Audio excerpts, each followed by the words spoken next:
Arjun, you should once you must refresh because the screen is visible to all of you, I guess. Aman is also saying no, and all the other students are saying yes.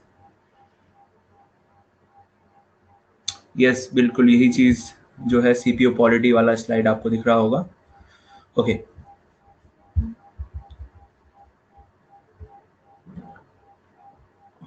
Okay Angadveer, कोई बात नहीं.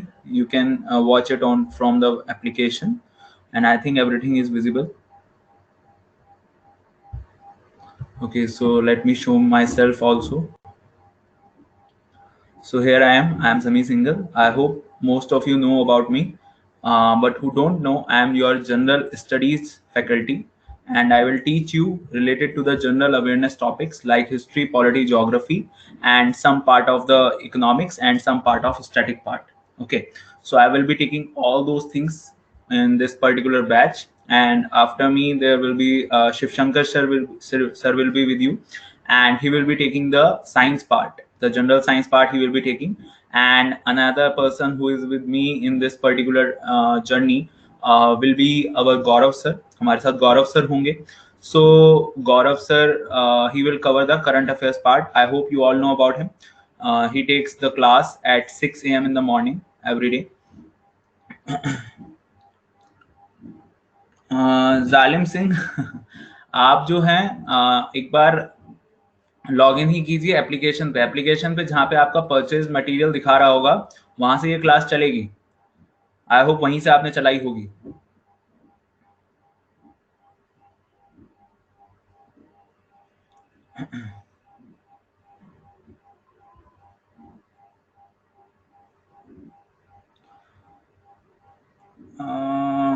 नहीं बच्चे, नूर चलाना ऐसा नहीं हो सकता. ठीक है, तो आप जो है उस चीज के लिए यही है कि आप दोनों में से किसी एक सेशन को फिर रिकॉर्डेड देखिएगा. ठीक है, चलिए. अभी ना बिल्कुल उस पर भी मैं काम करूंगा. ठीक है, क्योंकि मेरी 3 दिन क्लास होती है यूट्यूब पर, मंडे, ट्यूसडे एंड वेडनेसडे.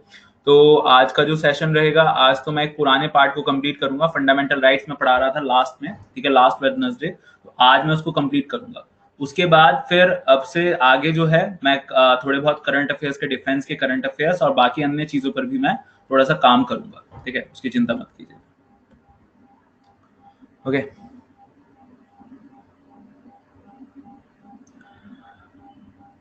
बिल्कुल जालिम, इसका जो है रिकॉर्डेड सेशन आपको मिल जाएगा और आज ही में मिल जाएगा शाम तक. ठीक है, चल. तो एक बार जो है हम चीजों को डिस्कस कर लेते हैं कि किस हिसाब से आपको तैयारी करनी होगी. ठीक है, इन सभी चीजों के बारे में हम थोड़ी सी यहाँ पे चर्चा कर लेते हैं. ठीक है, देखिए सबसे पहली चीज है कि जब आप तैयारी कर रहे हो तो आपको पता होना चाहिए कि what are the topics that we need to cover in this particular FCAT batch. Okay, so let us start. So guys, I'll be taking your general awareness part or general studies part, you can say. So when we talk about the general studies part, जब हम general studies के बारे में चर्चा करते हैं तो यहाँ पर देखिए क्या आता है. यहाँ पर देखिए कुछ विषय हैं जिनको मैं पहले तो उनकी से लिखता हूँ, फिर उसके बारे में और अच्छे से डेप्थ में हम चर्चा करेंगे कि क्या क्या चीजें यहाँ पर पूछी जा सकती हैं. तो देखिए एक तो है पॉलिटी. पॉलिटी में उसके बाद है आपका history.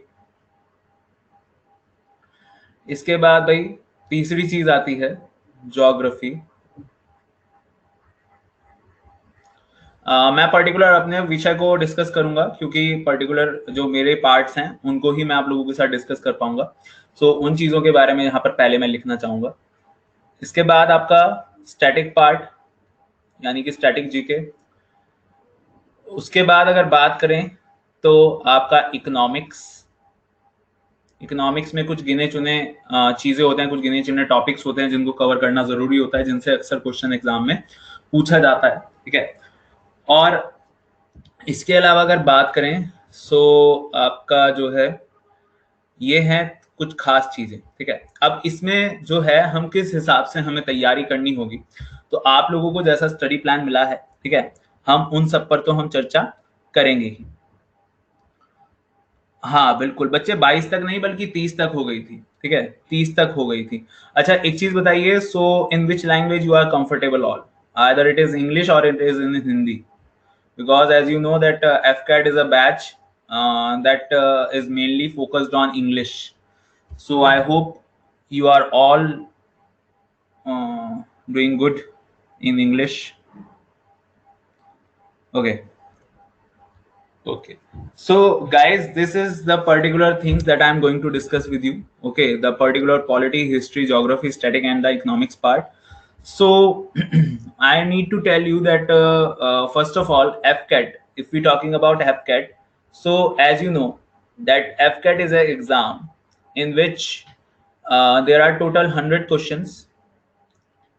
You will get total 100 questions in your FCAT exam, that is the aptitude test exam, and each question carry 3 marks. So that means the total number of marks the exam contains is 300. Okay, and plus one more thing is there, that there is a negative marking of 1 mark. There is a negative marking of 1 mark on every incorrect question. So that is a very big thing. So mostly you will see that in all the other exams, the negative marking is around 0.33 or 0.25. But in this exam, the negative marking is very big number, that is a 1. Okay. So why am I saying that it is a very big number? Because one if you consider, if you compare it with all the other exams, then it will be a maximum negative marking that you can get in this exam. Okay, so what we need to do is that in these 100 questions, what are the type of questions you will get from this part, from this general studies or from the GS part. So there is no particular pattern. Okay, there is no particular pattern that this is the amount of questions. As you can see in all the other exams, like in SSC, there are 25 questions that are allotted to the GS part, or you can see that CPO exam in which 50 questions are allotted.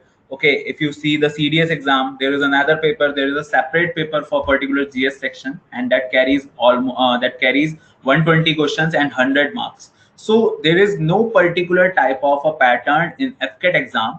You will be able to see around 20 questions. You will be able to see around 20, approximately 20 questions that will be carrying this particular GS part or the GA and GS part.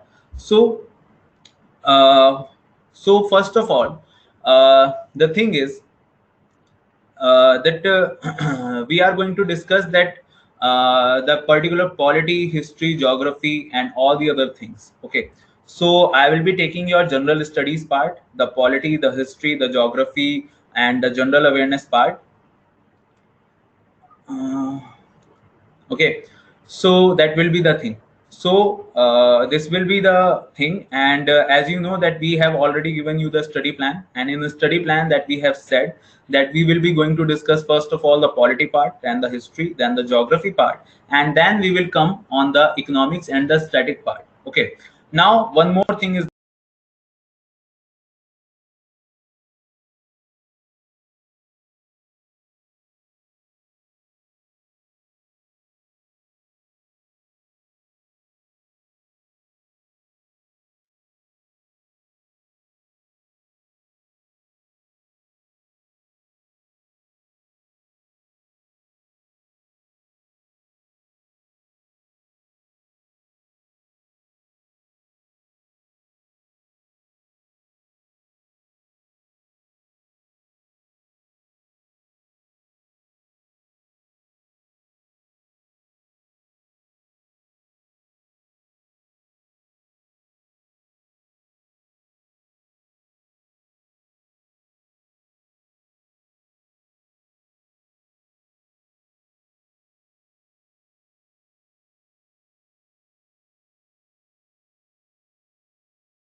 Sorry guys, actually वो light चली गई थी तो इस वजह से ऐसा हुआ था। आई am sorry, I am back with you. चलिए दोबारा शुरू करते हैं। एक सेकंड रुकिए, मैं आप लोगों के साथ स्क्रीन शेयर कर देता हूँ।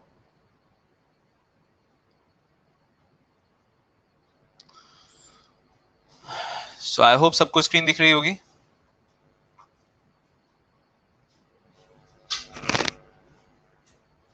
Okay, so I was talking about the pattern and the syllabus of the GA part, and there was a student Sanjana who was saying something about that. Sanjana, are you there?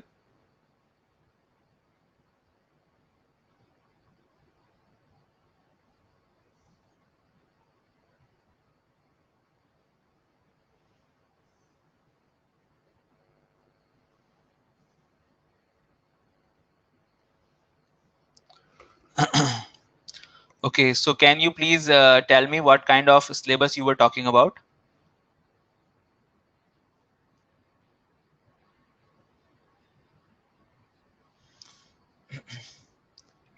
I hope I am audible to all of you and the screen is visible.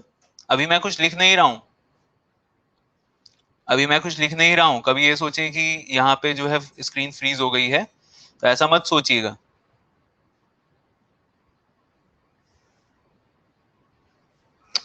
Okay, so let me come to the point. Okay, the student is asking that Anjali Shastri is asking that if FCAT is difficult or easy. Anjali, actually it depends on you. Okay, it depends on you. Okay, and the thing is, yeah, Mishra, we will be starting with the polity part and then we will be coming on the history part. And those things will be covered in the polity which are important for your point of for the subject for the particular paper that you are going to take. Okay,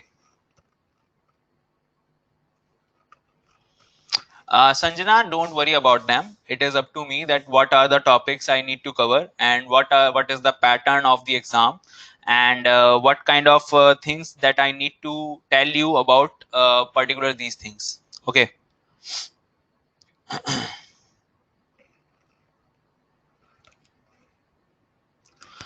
No, this is very different thing. Both the things are very different. Okay. Okay, guys. So let me tell you one thing first. There is no network issue from my side. It must be your network issue. Okay. Second thing is, if you are facing any kind of problem while the sound is not clear and all those things, you must refresh once. Okay, must refresh once, and then you will be need to do what you need to do. You need to come back in the class and try to hear that what am I saying. Okay. या science will be the part, Aman, बिल्कुल science जो आएगा वो आएगा यहाँ पे, ठीक है। और यहाँ पे जो है मैंने आपको यही कहा है, सब बच्चों से ध्यान से सुनो मेरी बात, मैंने यही कहा है कि यहाँ पर जो है कोई एक पैटर्न ऐसा नहीं होता कि इतने क्वेश्चंस आएंगे ही, ठीक है, क्योंकि 100 क्वेश्चन है और 100 क्वेश्चन में से आपको जो है 300 मार्क्स कवर करने हैं। अब उसमें कोई पैटर्न वहां पे नहीं दिया होता कि इतने क्वेश्चंस आएंगे, वैसे अराउंड 20 क्वेश्चंस यहाँ पे रहते हैं, ठीक है, वहां पर 20 क्वेश्चंस वहां पे रहते हैं।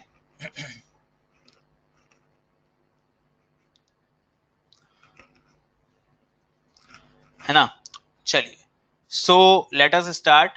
तो गाइज ये रहेगा आपका यहाँ पे टॉपिक्स जिनको मैं कवर करूंगा आप लोगों के साथ। स्टैटिक पार्ट में जैसा कि मैंने आपको बताया, स्टैटिक पार्ट में हम इंटरनेशनल ऑर्गेनाइजेशंस,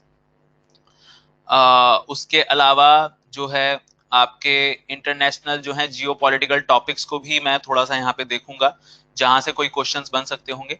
बाकी स्टैटिक पार्ट में फिर जो आपका करंट अफेयर्स आता है, जो आपका करंट अफेयर्स का पार्ट आता है, वो आपको गौरव सर कराएंगे जो सुबह 6 बजे वाली क्लास भी लेते हैं। तो आपको क्या करना होगा, ध्यान से सुनना, आपका जो एग्जाम है एफकेट का वो 18 और 19 सितंबर में है, यानी कि आज से 2 महीने बाद। तो आपको करना ये है गाइस कि आज से ही, ठीक है, आज से ही जो सर की सुबह वाली क्लास हुई थी उसको रेगुलरली एक तो करना शुरू कीजिए, जो सुबह 6 बजे होती है। और दूसरा जब वो आप लोगों के साथ जुड़ेंगे इस बैच में, तो उनके साथ जो है अपने सभी पॉइंट्स को डिस्कस कीजिएगा, सभी जितने भी करंट अफेयर्स से रिलेटेड टॉपिक्स हैं उनको कवर करने की कोशिश जरूर कीजिएगा, ठीक है। बाकी ये वाला सारा पार्ट, ये वाला पार्ट, ये वाला पार्ट और ये वाला पार्ट, इसको आप मुझ पर छोड़ दीजिएगा कि यहाँ से किस प्रकार के प्रश्न आप लोगों से पूछे जा सकते हैं। बाकी रही बात इसकी स्टैटिक पार्ट की, तो स्टैटिक पार्ट में मुझे जो जो आपको सही लगेगा वो मैं आपको कराऊंगा। सो सिलेबस के बारे में आपको चिंता करने की जरूरत नहीं है, आपको ये सोचने की जरूरत नहीं है कि स्टडी प्लान क्या बता रहा है या क्या क्या बता रहा है, ठीक है। आज तक अगर आपने मेरी क्लासेस अटेंड नहीं की हैं, so this will be your first time and I will make it वर्दी, okay. So next thing is, so let us start our session for the polity. I hope the things are clear to all of you.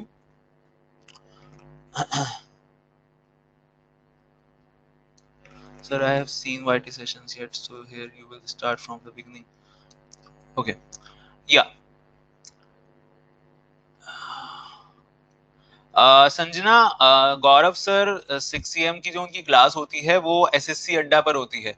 SSC अड्डा जो channel है आप हमारा अड्डा 24/7 का, उस पर आप जाइएगा, सुबह 6 बजे उनकी क्लास होती है। सो आप वहां पे जाके दे सकते हैं। Okay Abhijit, I will take your question, this is the last question that I am going to take. After that we will start studying and we will see what kind of things that we need to learn in the polity. Okay Ankit, देखो PDF के लिए मैं आपसे ये कहूंगा कि जहां पर मुझे लगेगा कि मुझे आप लोगों को पीडीएफ प्रोवाइड करनी है, जैसे कि ज्योग्राफी में होगा तो ज्योग्राफी में आपको मैं एक पीडीएफ प्रोवाइड करवाऊंगा, ठीक है। और इसके अलावा जहां पर मैं आपको स्टैटिक पार्ट पढ़ाऊंगा वहां पर मैं आप लोगों को पीडीएफ प्रोवाइड कराऊंगा। लेकिन बच्चों एक बार मेरी बात सुनो, आप लोग ना एक पेन और एक नई कॉपी बिल्कुल लेकर बैठिएगा, ठीक है। ये मैं क्यों कह रहा हूँ, क्योंकि आपके आने वाले, देखो आपको एक एफकेट एग्जाम देना है, ठीक है। पहले मेरी बात सुनो, आपको एक एफकेट एग्जाम देना है, ठीक है। हो सकता है आप आगे भी दें, ठीक है, आप आगे भी दें, मैं तो कहता हूँ इसी बारी में आप निकल जाएं, लेकिन आगे भी दोगे। तो जब आप आगे दोगे ना, तो बच्चे एक बात हमेशा ध्यान रखना, और मैंने अपने जीवन में बहुत बड़ी चीज सीखी थी है कि पीडीएफ जो होती है ना वो केवल फोन का डाटा कवर करती है और कुछ नहीं कवर करती, ठीक है। वो केवल फोन का डाटा कवर करती हैं और वो कुछ नहीं कवर करती। जब तक आप अपनी कॉपियों में पेन समेत कुछ लिखते नहीं हो, तब तक वो चीज आपके माइंड में नहीं जाती है, ठीक है। तो लिखना एक ऐसी चीज होती है कि चीजें आप पढ़ रहे हो और साथ साथ लिख रहे हो, so that time you will be covering around 80% part of that topic, ठीक है। उस समय ही आप करीबन 80% पार्ट को कवर कर लेते हो, ताकि फिर आपको जाके बस एक बार जो है चीजों को थोड़ा सा देखना भर पड़े कि हाँ आज सर ने ये पढ़ाया था, समझ रहे हो। So please don't bother me about sir PDF PDF PDF, because if the PDF is required in any particular topic then I will provide it myself, okay. Okay guys, Anudeep, don't worry about it. I will be covering all the things in English and I will be explaining all the things in mixed language, okay? So that will be sufficient for you, okay? Okay guys, so let us start with the polity session. And मैंने क्या कहा, I have said that there is around 20 questions that you will see in the general studies part in your FCAT exam. So one more thing, a student was asking about that if this particular exam is difficult or easy. So let us talk about it guys. Once let us talk about it, let me boost you and we will start this particular session. Guys देखो, जब भी आप कभी किसी paper की तैयारी करते हो, कभी भी ये सोच के मत करो कि इज इट डिफिकल्ट और is it easy. If you have completed your graduation, okay, if you have completed your graduation and you are opting for these kind of exams like CDS and FCAT, these are made for you, these exams are made for you because you have graduated, okay. And if you are going to take these exams, there will be, what is the name of exam? FCAT, okay. So FCAT means this is a aptitude test. So aptitude covers only the part of mathematics which comes up to the part of the 10th standard in your schools, either from CBSE or ICSE, whichever school you are. So यहाँ कोई difficult और easy वाली बात नहीं है, ये totally आपके ऊपर डिपेंड करता है that how and what kind of attitude you have towards the exam and how you are going to take that exam, okay. So strategy आप लोगों की ये रहनी चाहिए कि आप लोगों का मेन फोकस जो रहना चाहिए, पहले आपका रहना चाहिए मैथ्स और रीजनिंग पे, क्योंकि रीजनिंग थोड़ा सा यहाँ पे आपका नॉन वर्बल और वर्बल मिक्स आता है, ठीक है, वो आपको सर वैसे बताएंगे कि किस तरह से रीजनिंग को कवर करना है, but you need to be more, you need to do more practice about it. ठीक है, आपको और भी ज्यादा उसमें प्रैक्टिस आपको करनी होगी, और प्रैक्टिस करने से आपको वो चीजें कवर हो जाएंगी। जी बिल्कुल Shubham, if you are MCA, if you have completed your MCA, then you are still eligible, but if but your age must be in the eligibility criteria. Okay.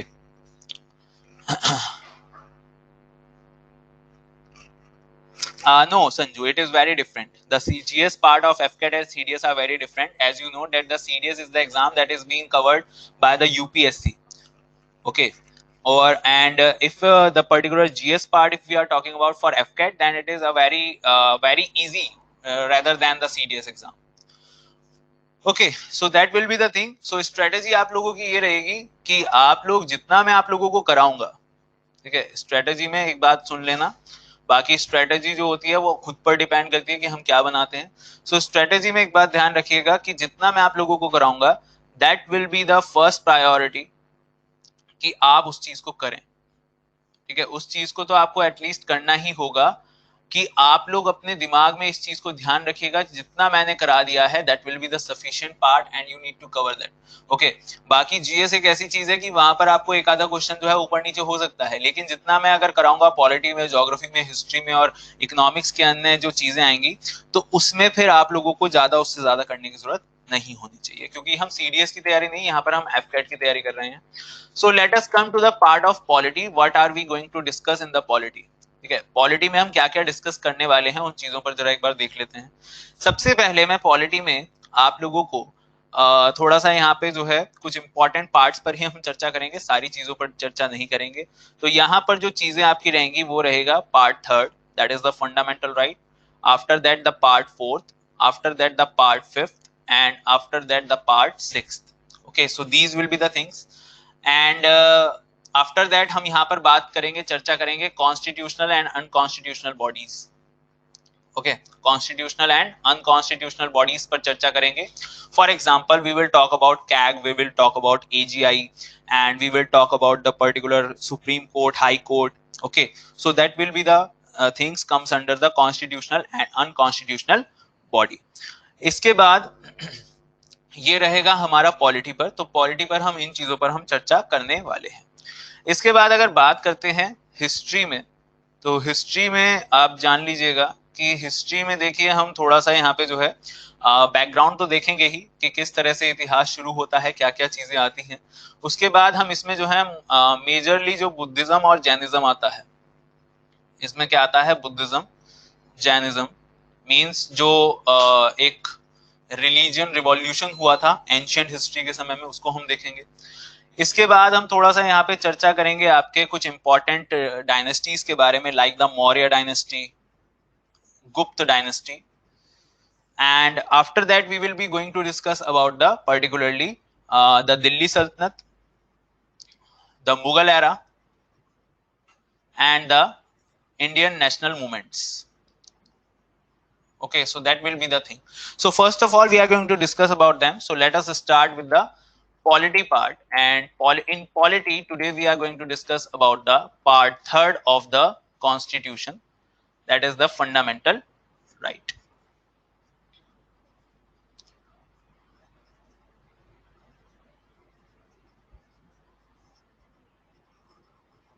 Okay, so that will be the things. Today we are going to discuss about the fundamental right.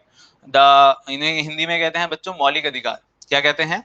मौलिक अधिकार कहते हैं। So that will be the first priority, हम इन्हीं के बारे में चर्चा करेंगे। और जितना देखो, एक बात मैं आपको यहाँ पे अभी दोबारा कह देता हूँ, आप कहोगे सर ये नहीं कराया, वो नहीं कराया, ठीक है, पॉलिटी में जितना कराऊंगा उतना कर जाना, एटलीस्ट उतना तो कर ही जाना, उससे बाहर मुश्किल ही प्रश्न आपसे पूछा जाएगा। क्योंकि देखो एफकेट का एग्जाम का जो पैटर्न होता है और जो सीडीएस का होता है और बाकी अन्य एग्जाम्स का होता है बहुत अलग होता है। यहाँ पे मैंने आपको कहा कि स्टैटिक पार्ट यहाँ पे ज्यादा आता है, करंट अफेयर्स के क्वेश्चंस यहाँ पे ज्यादा आते हैं, और खासतौर से डिफेंस वाले करंट अफेयर्स। लेकिन बाकी चीजों को भी कवर करना पड़ेगा, क्योंकि वहां से एक दो क्वेश्चंस आपके पूछ लिए जाते हैं। So that is how we are going to discuss all the other parts of this particular topic. So today's first topic is, guys, fundamental rights. And fundamental rights comes under which part of the constitution? That is the part third of the constitution. And part third consists of which articles? Part third consists of articles 12, to 35. And if we talk about the fundamental right comes under article 14 to 32. So fundamental right comes under article 14 to 32, and the particular article part 3 consists of article 12 to 35. Okay. बच्चे लिख रहा हूं, I think दिख रहा होगा सबको जो मैं लिख रहा हूं, एक बार बता दीजिए, क्योंकि सौरभ कुमार ये पूछ रहे हैं कि सर आप भी कुछ लिख रहे हो क्या.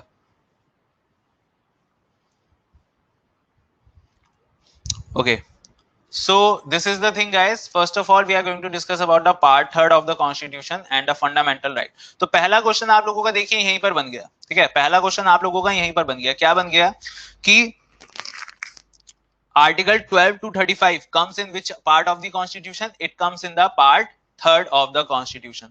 उसके बाद दूसरा क्वेश्चन आपका क्या बन गया कि fundamental rights in which part, in which article, which particular set of article covers the fundamental right. So it comes with the article 14 to article 32. Okay.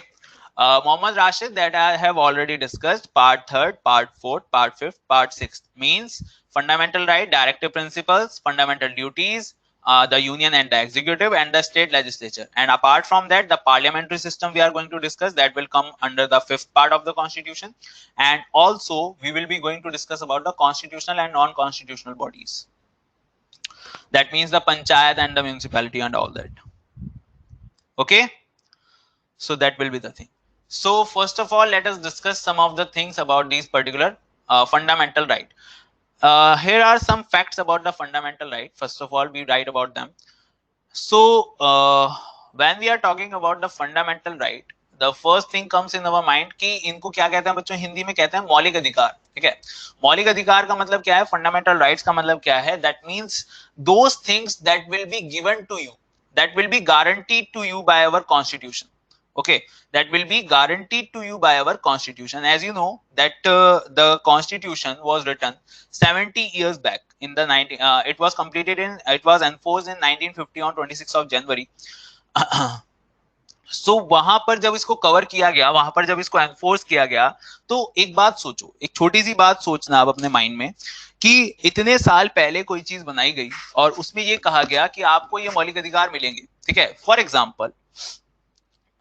Example अगर हम बात करें कि जैसे मैं मतलब अपने 70s 80s में हूँगा. ठीक है, और मैं अपनी वसीयत नामा में लिखूं. ठीक है, और उसमें मैं ये बोलूं कि भाई मेरा जो पोता होगा उसको मेरी सारी जायदाद मिले.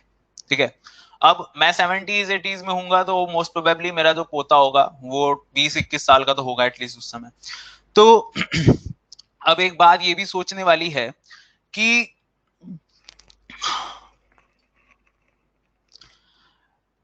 सुनो ध्यान से कि यहाँ पर जो बात आती है वो ये आती है बच्चों कि क्या मेरे जाने के 20 साल बाद, मतलब उसे जो है उसके पिता जो होंगे, जानी में जो मेरा बेटा होगा, क्या मेरे जाने के बाद वो सही में उसको उसकी जायदाद दे देगा, या फिर उसमें कुछ ना कुछ घपलेबाजी करेगा, या बाकी के लोग जो होंगे वो कुछ घपलेबाजी करेंगे.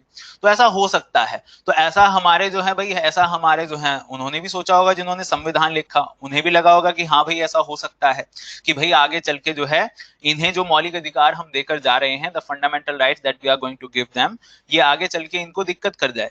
तो ऐसे में क्या होगा कि इनके मौलिक अधिकारों के रक्षण के लिए हमें क्या करना होगा, हमें ये करना होगा कि हमें किसी बॉडी को इनका गार्जियन बनाना होगा. तो गार्जियन किसको बनाया गया, गार्जियन बनाया गया सुप्रीम कोर्ट. ठीक है, तो जब भी आपके किसी मौलिक अधिकार का हनन होता है तो आपके पास ये पावर है कि आप हाई कोर्ट या सुप्रीम कोर्ट में आप जा सकते हैं और सुप्रीम कोर्ट या हाई कोर्ट को आपके मौलिक अधिकारों का रक्षण करना होगा. So that is how our fundamental rights are guaranteed to us. ठीक है, ये गारंटी दिए गए हैं कि ये आपको मिलेंगे ही मिलेंगे, चाहे और कुछ मिले ना मिले. ठीक है, चाहे तुम्हें रोटी ना मिले, पानी ना मिले, लेकिन ये जरूर मिलेगा.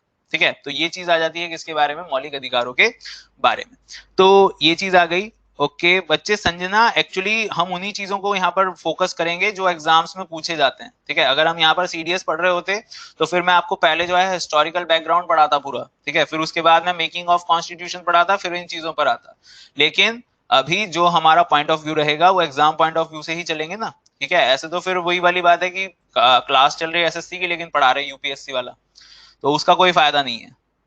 ठीक है, सुनील ने क्वेश्चन पूछा है, सुनील कहते हैं sir what is the written constitution and unwritten constitution. सुनो, देखो क्या होता है कि दो प्रकार के पॉलिटिकल सिस्टम होते हैं, एक होता है फेडरल सिस्टम सुनील, और एक होता है आपका यूनिटरी सिस्टम, ठीक है।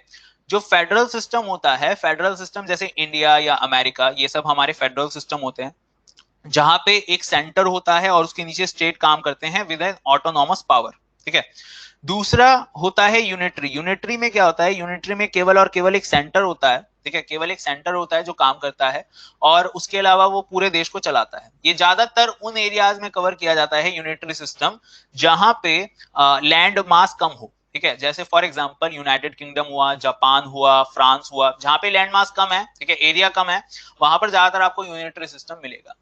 अब क्या हुआ, आपने पूछा कि सर रिटर्न और अनरिटर्न कहाँ पे है, तो बच्चे जैसे ये जो आपका ब्रिटेन है, तो ब्रिटेन जो है वहां का कॉन्स्टिट्यूशन कैसा है, अनरिटर्न कॉन्स्टिट्यूशन है। अब अनरिटर्न का मतलब क्या है, अनरिटर्न का मतलब कोई ये थोड़ी है कि ऊपर से कोई आकाशवाणी होती है, ठीक है, कि भैया ऐसा करो, ऐसे करने से आपका देश चल जाएगा, ऐसा नहीं है।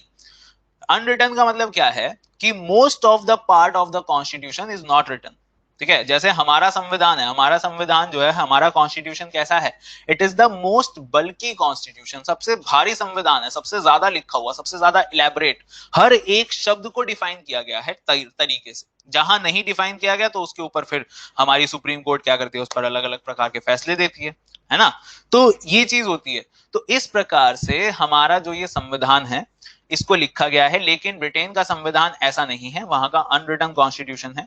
वहां पर जो है बेसिक चीज बनाकर दे दी गई कि भैया ये आपका बेसिक है, ठीक है, इन चीजों के बाहर मत जाना, इस तरह से अपने देश को चलाना, बाकी अंदर के जो कानून है उनको आप अपने हिसाब से बदल सकते हो। बात समझ में आई सुनील? तो कोई आकाशवाणी नहीं होती कि अनरिटन कॉन्स्टिट्यूशन है तो आकाशवाणी हो रही होगी, ठीक है। There must be a part that will be written, okay, but all the other things that are going to be depends on your society and on your own discretion power. Sir, will we talk about the Indian constitution? बच्चे बिल्कुल, Sanjay Mulani, we are talking about the Indian constitution, but his question was valid, he was asking about the written and the unwritten constitution, ठीक है।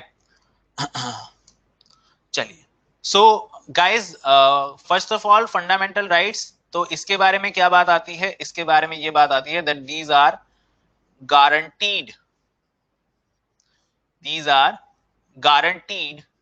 by the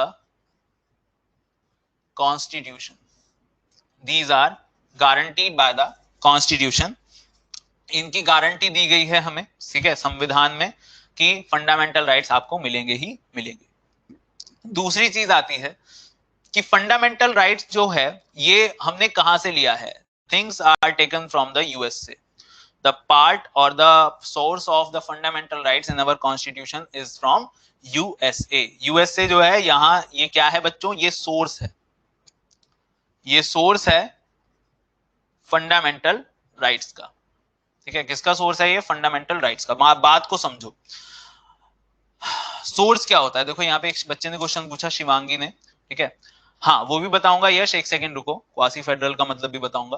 देखो sources of Indian constitution क्या होते हैं कि हमारा जो संविधान है बच्चों, हमारा संविधान कैसा है, हमारा संविधान उधार का संविधान माना जाता है। कैसा संविधान है, उधार का संविधान। We are talking about the Indian constitution, उसे उधार का संविधान या फिर उसे बोरोड कॉन्स्टिट्यूशन कहते हैं। Our Indian constitution is known as the borrowed constitution. What is the meaning of this thing? भाई जब हमारा संविधान बन रहा था तो उस समय एक व्यक्ति थे जिनका नाम था बी एन राउ, वो हमारे लीगल एडवाइजर थे, हमारी संवैधानिक सभा यानी कि कॉन्स्टिट्यूएंट असेंबली के लीगल एडवाइजर थे।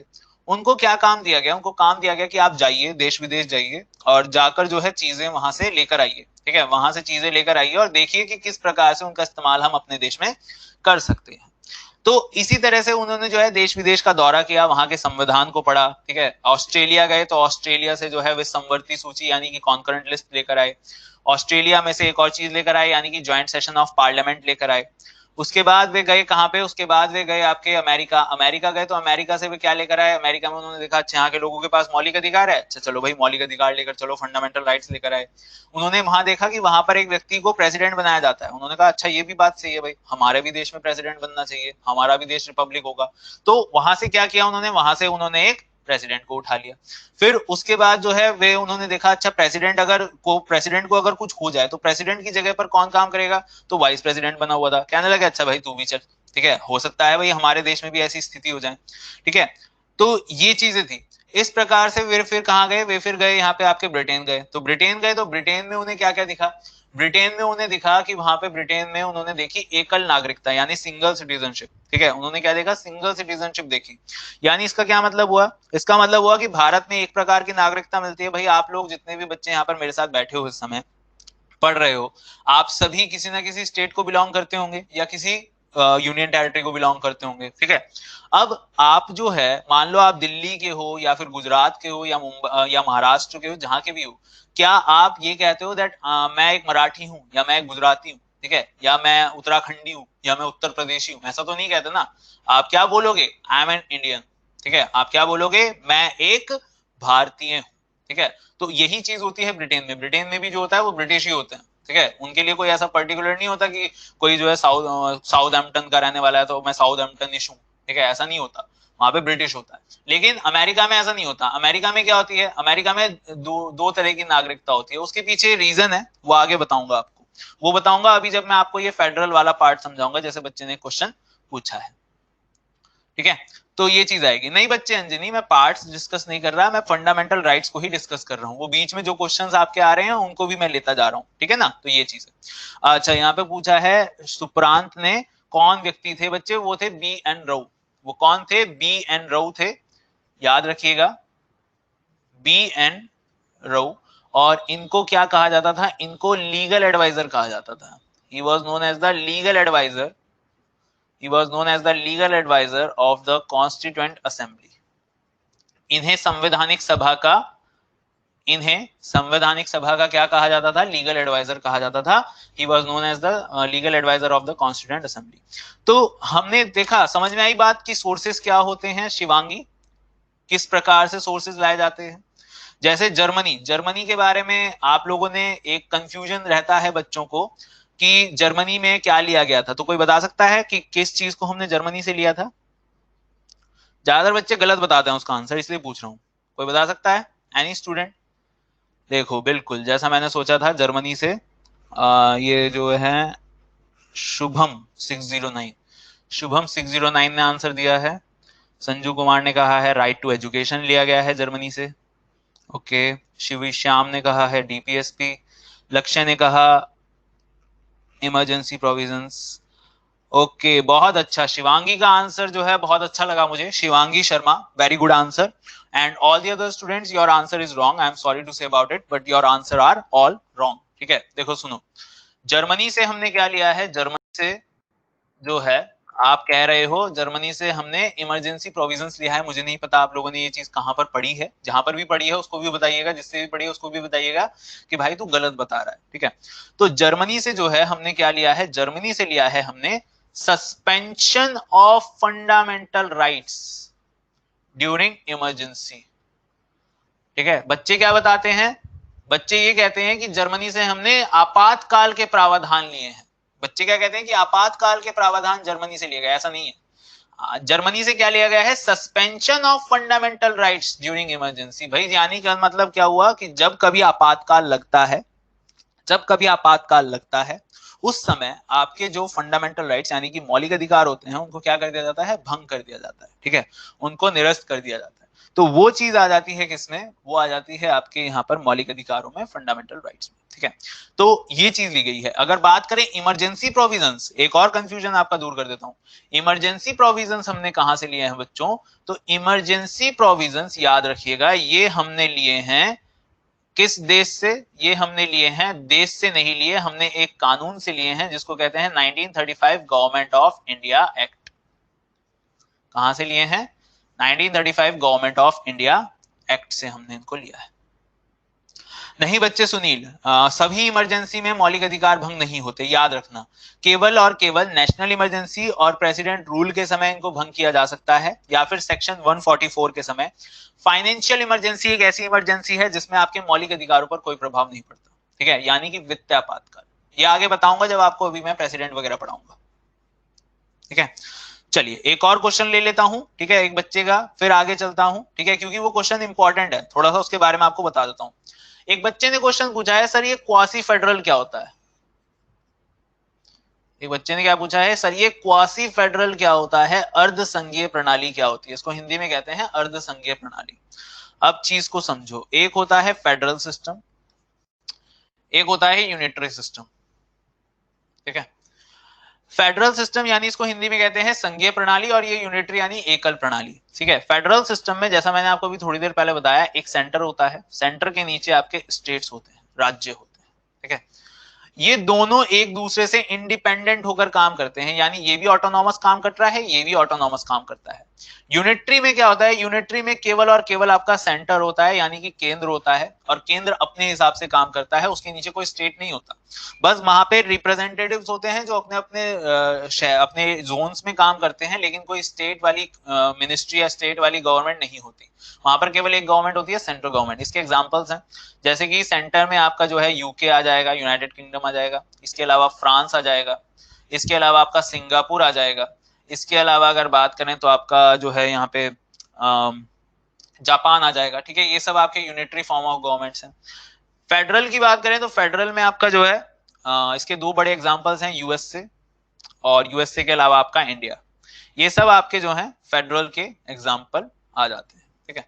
अब बात आ गई कि ये जो क्वासी फेडरल है, ठीक है, ये क्या मतलब हुआ, ठीक है भाई। हमारे भारत में जो है, मैंने आपको कहा कि फेडरल सिस्टम चल रहा है, ठीक है। भारत में कैसा सिस्टम है, फेडरल सिस्टम है, लेकिन वो नॉर्मल समय, जैसे आज का समय, आज का समय नॉर्मल है, आज कोई इमरजेंसी वगैरह नहीं लगी होती, ठीक है, ठीक है, कोई इमरजेंसी वगैरह नहीं लगी होती। लेकिन अगर हम बात करें पर्टिकुलरली यहाँ पर, अगर मैं कहूं कि कोई ऐसी स्थिति आ गई, जैसे अभी चाइना के साथ जो है काफी डिस्प्यूट चल रहा है, तो अब चाइना के साथ जब डिस्प्यूट है, तो ऐसी स्थिति आ जाए कि यहाँ पर जो है नेशनल इमरजेंसी डिक्लेयर कर दी जाए। राष्ट्रपति जो है यहाँ पर क्या डिक्लेयर कर दे, नेशनल इमरजेंसी, यानी कि प्रेसिडेंट रूल, ठीक है। तो प्रेसिडेंट रूल यहाँ पर डिस्कस कर दे, सॉरी नेशनल इमरजेंसी यानी कि राष्ट्रीय आपातकाल डिक्लेयर कर दे। तो अब क्या होगा कि नेशनल इमरजेंसी में देखो क्या होता है, नेशनल इमरजेंसी में जो सेंटर होता है ना, सेंटर मोर पावरफुल हो जाता है स्टेट के मुकाबले। सेंटर क्या हो जाता है, पावरफुल हो जाता है स्टेट के मुकाबले। और दूसरी चीज है कि सेंटर जो है वो सारी की सारी पावर्स को कंट्रोल करता है, और जितने भी स्टेट्स होते हैं, जितने भी स्टेट गवर्नमेंट होती हैं, वो ऐसा नहीं है कि वो भंग हो जाती हैं, ठीक है, वो रहती हैं, वो डिसॉल्व नहीं होती, वो रहती हैं, लेकिन वो रहकर भी कोई काम नहीं कर सकती। उस समय पूरा काम, पूरा देश कौन संभालता है, केवल सेंटर, ठीक है। तो मैंने क्या कहा कि फेडरल सिस्टम वो होता है कि जहां पर सेंटर और स्टेट्स होते हैं, ठीक है, दोनों ऑटोनॉमस काम करते हैं, और यूनिटरी क्या होती है, सेंटर होता है, जहां पर केवल सेंटर काम करता है। लेकिन देश में ऐसी स्थिति आ गई कि नेशनल इमरजेंसी लग गई, तो क्या ये फेडरल सिस्टम आपका कन्वर्ट हो गया कि नहीं हो गया यूनिटरी में? जरा जल्दी से बताओ कि नेशनल इमरजेंसी के दौरान जो सिचुएशन मैंने बताई है, क्या उसमें ऐसा नहीं लग रहा क्या कि फेडरल सिस्टम यूनिटरी में कन्वर्ट हो गया है इनडायरेक्टली, है ना। सो इसीलिए एक व्यक्ति थे जो इंग्लैंड के रहने वाले थे, जिनका नाम था केसी वियर।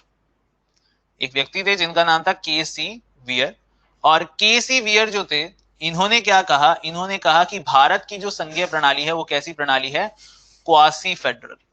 इन्होंने भारत की संघीय प्रणाली को क्या कहा, क्वासी फेडरल, यानी कि अर्ध संघीय प्रणाली कहा। इन्होंने क्या कहा कि भारत की जो संघीय प्रणाली है वो है संघीय प्रणाली, क्वासी फेडरल सिस्टम है, यानी कि अर्ध संघीय प्रणाली है। तो ये केसी वियर नाम के एक क्रिटिक्स थे, इन्होंने जो है यहाँ पर ये बात बताई। बच्चे केसी वियर, अभिषेक, इनका नाम था केसी वियर, ये नाम मैंने लिखा हुआ है केसी वियर, ये इनका नाम था। तो इन्होंने ये कहा था, ये यूपीपीसीएस का क्वेश्चन था इस बार 2019 में जो पेपर हुआ था दिसंबर में, उसमें ये क्वेश्चन पूछा गया था कि क्वासी फेडरल प्रणाली जो है किसने कहा था, तो वो कहा था केसी वियर ने कहा था, ये ध्यान रखिएगा, ठीक है। नहीं संजू, ऐसा कोई जरूरी नहीं है कि आपका यूनिटरी में अनरिटन कॉन्स्टिट्यूशन ही चले, ठीक है, कुछ चीजें लिखी रहती हैं।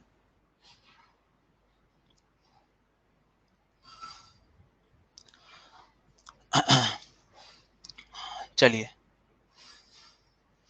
रेखा देखो, एक्चुअली में तो हमारा फेडरल सिस्टम ही है, ठीक है, एक्चुअली में तो हमारा फेडरल सिस्टम ही है, लेकिन यहां पर जो है सिचुएशन के ऊपर डिपेंड करता है कि वो क्या कर सकते हैं कि फेडरल सिस्टम को यूनिटरी में कन्वर्ट कर सकते हैं। So neither it is fully federal neither it is fully unitary. ठीक है, जरूरत पड़ने पर, कंडीशनल है ये कैसी चीज है, कंडीशनल है, कंडीशंस पर डिपेंड करेगा। ठीक है,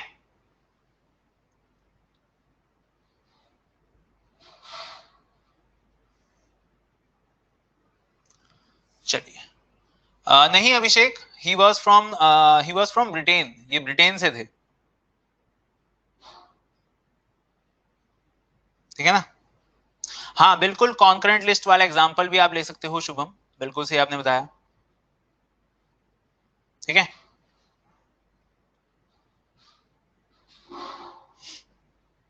बच्चे ऐसा मान लो यश, जहां पर भी इस तरह की चीजें होंगी उनको हम, जहां पर भी इस तरह की सिचुएशन बन रही होगी उनको हम क्वासी फेडरल कह सकते हैं। लेकिन सुनो, इसका मतलब ये नहीं है कि हमारे जो भारत की संघीय प्रणाली है उसको क्वासी फेडरल कहा जाता है। भारत की संघीय प्रणाली को संघीय प्रणाली ही कहते हैं, फेडरल सिस्टम ही कहते हैं। लेकिन ये सिचुएशंस हैं, कंडीशंस हैं, अगर ऐसा हुआ तो उसको क्वासी फेडरल बोलेंगे। ठीक है, चलिए, तो ये चीज आ जाती है। इसके बाद भाई एक और चीज आती है यहाँ पर, वो आता है आपका मैग्ना कार्टा। ठीक है, वो आता है क्या, मैग्ना कार्टा। ध्यान से सुनिएगा, फंडामेंटल राइट्स को हम मैग्ना कार्टा कहते हैं। द फंडामेंटल राइट और the part third of the constitution is known as the Magna Carta. लिख लीजिएगा ये point, the part third of the Indian constitution और the fundamental rights is known as the Magna Carta. इसे संविधान का क्या कहा जाता है, मैग्ना कार्टा कहा जाता है। नहीं बच्चे, Anudeep, that is a different thing. The parliamentary system and the presidential type system, that is the different thing, and the federal and the unitary system is a different thing. ठीक है, क्योंकि देखो एक बात सोचो, जो यूनिटरी जो कंट्री, जैसे मैंने आपको बताई, जैसे मैंने आपको यूनाइटेड किंगडम के बारे में बताया, तो यूनाइटेड किंगडम जो है वहां पर किस प्रकार की प्रणाली चलती है, क्या वहां पर प्रेसिडेंशियल सिस्टम चलता है, नहीं चलता, वहां पर क्या चलता है, parliamentary system. So a federal type of political system is a different thing and a particular parliamentary or presidential system is a different thing. ठीक है,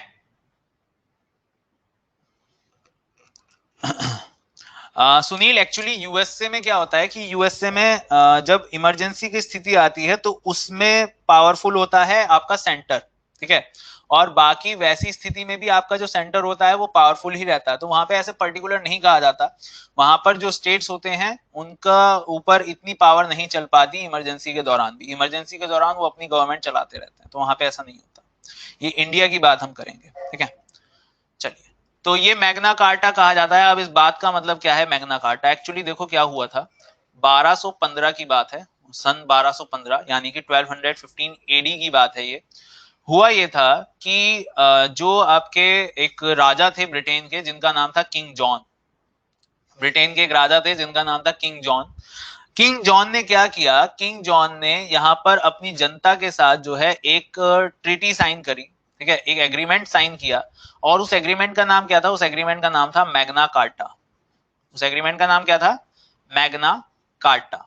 ठीक है, अब इसके तहत क्या हुआ, इस एग्रीमेंट के तहत जो ये राजा था इसने अपनी जनता को क्या दिए, इसने अपनी जनता को मौलिक अधिकार दिए, या फिर आप कह सकते हो सिविल राइट्स। ठीक है, क्या दिए इसने अपनी जनता को, सिविल राइट्स दिए। ठीक है, यानी कि टैक्स के विरुद्ध अधिकार, जीने के अधिकार और अन्य तरह के और भी अधिकार इसने उनको दिए।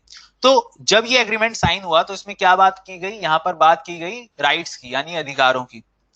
तो इसीलिए हमारे संविधान में अधिकारों की बात कहां पर की गई है, पार्ट थर्ड में। पार्ट थर्ड में क्या आता है, फंडामेंटल राइट, और इसीलिए हम उसको क्या कहते हैं, मैग्ना कार्टा कहते हैं। ठीक है, तो इस बात को ध्यान रखिएगा, आपसे वो डायरेक्टली पूछ लेगा कि संविधान के किस पार्ट को मैग्ना कार्टा कहते हैं, तो भाई पार्ट थर्ड को मैग्ना कार्टा कहा जाता है। The part third of the constitution is known as Magna Carta. Clear है यहां तक एवरीथिंग?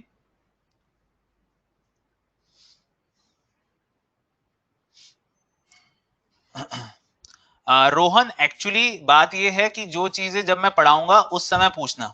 ठीक है, वो उस समय पूछिएगा जब मैं आपको पढ़ाऊंगा। लेकिन वैसे अगर बताना चाहूं तो बता सकता हूं, जब प्रेसिडेंट रूल लगता है तो स्टेट पर कंट्रोल रहता है सेंटर का। ठीक है, सेंटर के लिए वहां पर गवर्नर अपॉइंट कर दिया जाता है, अपॉइंटेड होता ही है। वो वहां पर सारी पावर को एग्जीक्यूट करता है, किसके कहने पर, सेंटर और प्रेसिडेंट के कहने पर। ठीक है। तो वो उस स्थिति में, प्रेसिडेंट रूल की स्थिति में सारी चीजें कौन कंट्रोल करता है? Governor, on the orders of the centre and the बिल्कुल अर्षा, आपको इस सेशन के बाद आपको जो है रिकॉर्डेड सेशन मिल जाएगा। और बच्चे जो है आपका प्रॉब्लम इसलिए आ रहा होगा क्योंकि नेट का इशू होगा, ठीक है। और कोशिश करके देखता हूँ कि अगर मैं कैमरा ऑफ यहाँ पे करूँ तो शायद आप लोगों की ये प्रॉब्लम जो है ये सॉल्व हो जाए, क्योंकि कैमरा जो होता है वो काफी डाटा खींचता है, ठीक है। चलिए आगे बात करते हैं। तो ये बात आ गई किसके बारे में गाइस? मैग्ना कार्टा के बारे में, ठीक है। मैग्ना कार्टा के बारे में बात आ गई। इसके बाद और क्या चीज आती है भाई? संविधान में मौलिक अधिकारों से संबंधित हम बात कर रहे हैं, तो आपसे एक दो क्वेश्चन और पूछेगा, ठीक है। आपसे एक दो क्वेश्चन और पूछेगा। सबसे पहला वो क्वेश्चन आपसे ये पूछेगा that who can make changes, who can make changes in the fundamental right. भाई मौलिक अधिकारों में परिवर्तन कौन कर सकता है, चेंजेस कौन कर सकता है? तो याद रखिएगा चेंजेस किए जा सकते हैं किसके द्वारा? पार्लियामेंट द्वारा। किसके द्वारा चेंजेस किए जा सकते हैं? पार्लियामेंट द्वारा चेंजेस किए जा सकते हैं। इसके बाद अगर आपसे वो पूछे कि who can prohibit the fundamental rights, ठीक है, आपसे वो क्या पूछेगा? Who can prohibit the fundamental rights, मौलिक अधिकारों पर प्रतिबंध कौन लगा सकता है? तो प्रतिबंध लगा सकते हैं राष्ट्रपति। कौन लगा सकते हैं? राष्ट्रपति। ये सारी स्थिति जो है ये मैं आपको आगे बताऊंगा। और एक और चीज यहां पर ध्यान रखिएगा वो ये है कि कौन से मौलिक अधिकार ऐसे हैं जिन पर प्रतिबंध नहीं लगाया जा सकता। तो वो है आपका आर्टिकल 20 एंड 21। ये दो मौलिक अधिकार ऐसे हैं जिन पर आपका प्रतिबंध नहीं लगाया जा सकता। यानी कि एक तो right to protection against the conviction for offences, और दूसरा है आपका राइट टू लाइफ, ठीक है, right of life with personal liberty. इन दोनों पर आपका प्रतिबंध नहीं लग सकता, बाकी पर प्रतिबंध लगाया जा सकता है। और वो प्रतिबंध कौन लगाएगा? वो लगाएंगे हमारे राष्ट्रपति, ठीक है। सुनिए, सबसे पहले मैंने आपको बताया कि जब मौलिक अधिकारों को चेंज कर सकता है, मौलिक अधिकारों में कोई परिवर्तन कर सकता है, तो वो कौन कर सकता है? पार्लियामेंट, ठीक है। दूसरा मैंने आपको यह बताया कि मौलिक अधिकारों पर प्रतिबंध कौन लगा सकता है? तो प्रतिबंधित कर सकते हैं राष्ट्रपति साहब। लेकिन कौन से मौलिक अधिकारों को प्रतिबंध नहीं करा जा सकता? वो है अनुच्छेद 20 और 21। 20 और 21 जो है वो अभी आगे बताऊंगा कि उसमें क्या क्या आता है, तो आपको समझ में आ जाएगा कि क्यों उनको प्रतिबंध नहीं किया जा सकता। सॉरी, बात समझ में आई यहाँ पर सभी को? अच्छा, रेखा ने यहाँ पर एक क्वेश्चन पूछा है कि सर वो ट्रू सिटीजनशिप वाली चीज बताने वाले थे, बच्चा अभी आगे बता दूंगा, ठीक है। वैसे एक्चुअली होता ये है कि वहां पर जो हमारा जो ये भारत है ना, देखो भारत भी कई सारे राज्यों का संघ है, ठीक है। जो आप आर्टिकल 1 पढ़ते हो तो आर्टिकल 1 में क्या पढ़ते हो? India that is Bharat is a union of states, ठीक है। ये क्या है? राज्यों का संघ है। लेकिन कभी भी आप जो है ऐसे नहीं बोलते यूनाइटेड स्टेट्स ऑफ इंडिया, ठीक है, या फिर यूनियन ऑफ इंडिया। आप क्या कहते हो? आप कहते हो कि रिपब्लिक ऑफ इंडिया, ठीक है, ऐसे बोलते हो रिपब्लिक ऑफ इंडिया या सिंपल इंडिया बोलते हो। कभी यूनाइटेड स्टेट्स ऑफ इंडिया नहीं बोलते जैसे अमेरिका को बोला जाता है। एक्चुअली अमेरिका में हुआ क्या था कि अमेरिका में जो 50 राज्य हैं ना वहां के, ठीक है, वो जो 50 राज्य हैं उसकी अगर बात करें, 50 राज्यों की बात करें तो उन 50 राज्यों ने मिलकर एक संघ बनाया है। क्यों बनाया है? क्योंकि वे सब जो 50 राज्य थे वे अलग अलग अगर कर दिए जाएं तो वे काफी वीक थे, उनके पास मिलिट्री पावर उतनी ज्यादा नहीं थी, वे एक इकोनॉमिक बैकग्राउंड पर या फिर मिलिट्री के बैकग्राउंड पर वे क्या थे? वीक थे। उन्होंने क्या किया? उन्होंने सबने मिलकर एग्रीमेंट किया, कहने लगे हम सब साथ रहेंगे और सब साथ रहकर जो है अपने अपने अपने प्रोटेक्शन के लिए हम एक आर्मी, एक पुलिस वगैरह इस तरह से हम सिस्टम बनाएंगे। तो वहां पर इस प्रकार से सिस्टम बनाया गया। तो पहले जो थे वे 50 जो स्टेट्स थे वे अलग अलग थे, तितर बितर थे, फिर बाद में इकट्ठे हुए। तो इसीलिए वहां पर क्या है? डुअल सिटीजनशिप, ठीक है। यानी कि वहां पर पहले से जो है, जो अमेरिका में पर्टिकुलरली जो न्यूयॉर्क का नागरिक है तो उसके बाद न्यूयॉर्क की सिटीजनशिप भी होगी, ठीक है, और साथ साथ अमेरिका की भी होगी। तो ये चीज होती है। बिल्कुल अभिना, मैंने क्या कहा बच्चे? अभिना चतुर्वेदी मेरी बात सुनो, जब जिस चीज पर मैं आऊंगा मैं अपने आप बता दूंगा, ठीक है। आप इस तरह से क्वेश्चन पूछोगे तो मैं उन क्वेश्चंस का जवाब ही देता रह जाऊंगा, क्योंकि मैं क्वेश्चन का जवाब नहीं दूंगा तो फिर आप कहोगे सर अपने सवाल का जवाब नहीं दिया, है ना। तो जहां पर मैं पहुंचूंगा मैं अपने हिसाब से उन चीजों को बता दूंगा। बच्चे Garima, the constitution of India is federal but during some conditions is it can be converted into a quasi federal. So that is why this particular term was used by KC Weir, that the federal system of India is a quasi federal. Okay, but normally we will consider it as a federal system. Okay, Garima.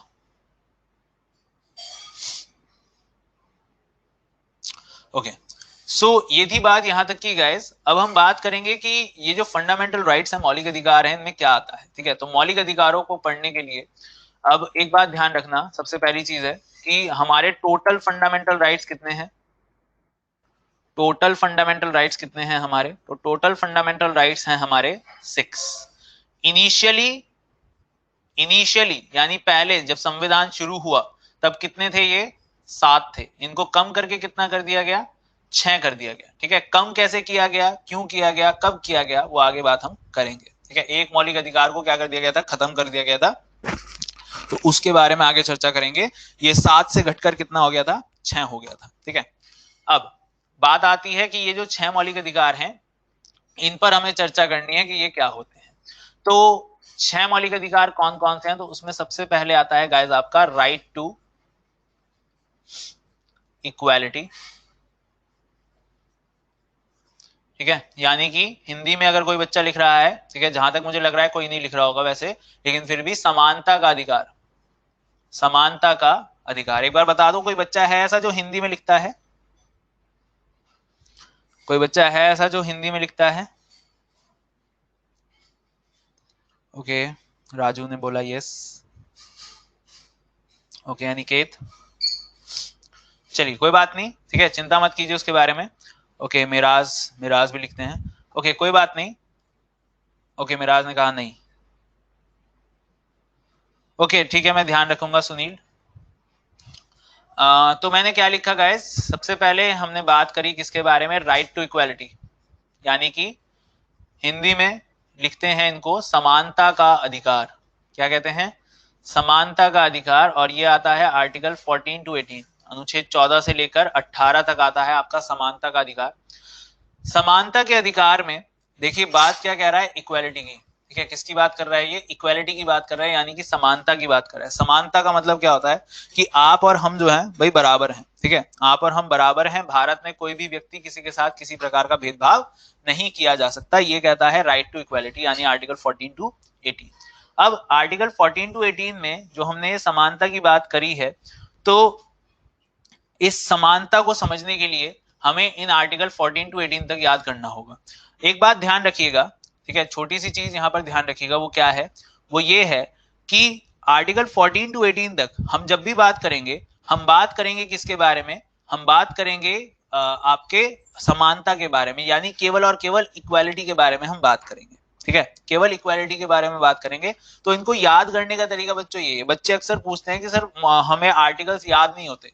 Articles इसलिए याद नहीं होते क्योंकि हम क्या करते हैं, हम केवल देखते हैं, पॉलिटी देखी और हम अपना पढ़ने बैठ गए। ठीक है, रटने बैठ गए। उन चीजों को रटना नहीं होता। चीजों को जो है थोड़ा सा समझ के अगर याद करोगे तो चीजें अपने आप आपको क्लैरिफाई होने लग जाएंगी। ठीक है, अब जैसे आपने यहाँ पर देखा ये right to equality. Right to equality में क्या आता है? नहीं अभिषेक, दोनों में चेंजेस होते हैं, अलग अलग प्रकार की होती है। ठीक है, दोनों अलग अलग चीजें होती हैं। ठीक है, अब आर्टिकल 14 to 18 तक हम बात करेंगे, तो सबसे पहले आपका आर्टिकल 14 आ जाएगा। ठीक है, 14 के बारे में चर्चा करते हैं। तो 14 में क्या आता है? 14 में आता है इक्वालिटी बिफोर लॉ। ठीक है, इक्वालिटी बिफोर लॉ, यानी कि कानून के समक्ष समानता। आर्टिकल 14 क्या कहता है? इक्वालिटी बिफोर लॉ, यानी कि कानून के समक्ष समानता। और इसके साथ साथ ये एक और चीज कहता है, equal protection of law. Equal protection of law, तो कानून के समक्ष समानता और कानून का समान रक्षण। ठीक है, तो कानून के समक्ष समानता और कानून का समान रक्षण, ये दोनों बातें आती हैं किसमें? आपके आर्टिकल 14 में, अनुच्छेद 14 में। अब इस चीज को जरा समझिएगा। देखिए क्या कह रहा है कि without discriminating on the basis of your caste, race, religion, rich, poor, community और जेंडर एंड एनीथिंग एल्स। ठीक है, मतलब कहने का ये है कि आपके धर्म, जाति, रहने के स्थान, आप गरीब हैं, अमीर हैं, आप कौन से वर्ग से आते हैं वगैरह, ठीक है, किसी भी चीज पर ये आपके साथ भेदभाव नहीं करता।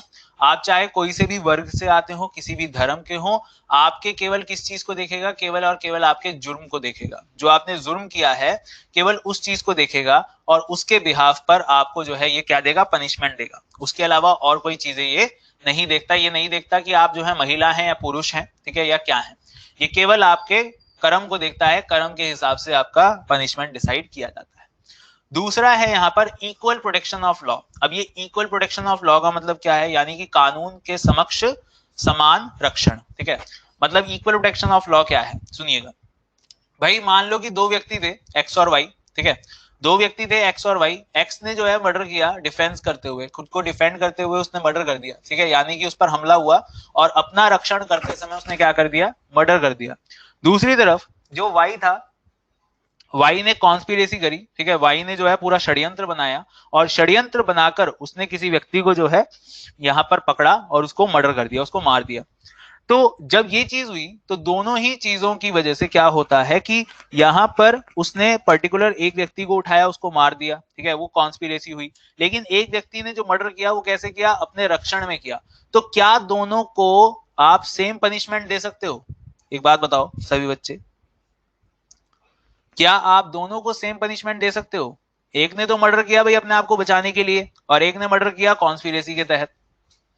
नहीं दे सकते, सिंपल सी बात है। तो यही कहता है इक्वल प्रोटेक्शन ऑफ लॉ, ठीक है, इक्वल प्रोटेक्शन ऑफ लॉ कहता है। ठीक है, अच्छा यहाँ पे जो है एक चीज मैं कहना चाहूंगा सभी बच्चों से, देखो कोई बुरा मानने वाली बात नहीं है, लेकिन बच्चों मैं आप लोगों को बताना चाहूंगा that I have qualified CDS more than 2 times, ठीक है, and I have also given UPPSC exams and I have also cleared CGL exam and CPO exam. So कुछ बच्चे यहाँ पर एक्चुअली क्या कर रहे हैं, मैं ये चीजें क्यों बता रहा हूँ, मैं कभी बताता नहीं हूँ इन चीजों के बारे में ज्यादा, मुझे अपना सेल्फ अप्रेजल मुझे ज्यादा अच्छा नहीं लगता, लेकिन मुझे बताना पड़ता है क्योंकि मैंने अब जैसे चीजें अब एफकेट के हिसाब से पढ़ा रहा हूँ। ठीक है, पहले मेरी बात सुनना बड़े ध्यान से, ठीक है, जरा आप सब तुम जरा लाइन पे आई जाओ एक बार, तो मैं सबको लाइन पे ले लेता हूँ एक बार, मेरी बात सुनो। ठीक है, मुझे कोई सेल्फ अप्रेजल की मुझे कोई आवश्यकता है नहीं, ठीक है, मुझे किसी को नहीं बताना कि मैंने अपनी जिंदगी में क्या उखाड़ा है। ठीक है, अब दूसरी बात, आप जो बीच बीच में ये कमेंट कर रहे हो ना, सर राइट टू प्रॉपर्टी खत्म हो गया था, सर ये खत्म हो गया था, वो खत्म हो गया था। बच्चे मैं 2015 से तैयारी कर रहा हूँ, ठीक है, अब पेपर देने मैंने बंद कर दिए, ठीक है, क्योंकि मैं थक चुका था। तो मुझे मत पढ़ाओ, ठीक है, मैं यहाँ बैठा हूँ तो कुछ उखाड़ के ही बैठा हूँ, ठीक है, मुझे मत पढ़ाओ, ठीक है, मुझे जो है मजबूर मत करो कि मैं उस लैंग्वेज पे आके आपसे बात करूं, ठीक है, जिस पे मैं नहीं आना चाहता, ठीक है ना। सो हाँ प्रीति, तो वही चीज मैं करा रहा हूँ, तो मुझे बीच बीच में आके ये मत बताओ कि सर इमरजेंसी में जो है आर्टिकल 20 और 21 खत्म नहीं होते और जैसे गवर्नर और प्रेसिडेंट पर नहीं लगता। बच्चे मुझे मेरी बात पूरी तो कर लेने दो, अभी पूरी बात तो नहीं करी, मैं 14 से पलट के 18 पे या 15 पे तो नहीं चला गया।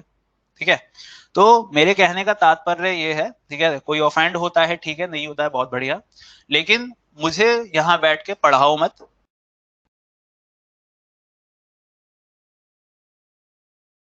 है यहाँ सर पढ़ा नहीं रहे,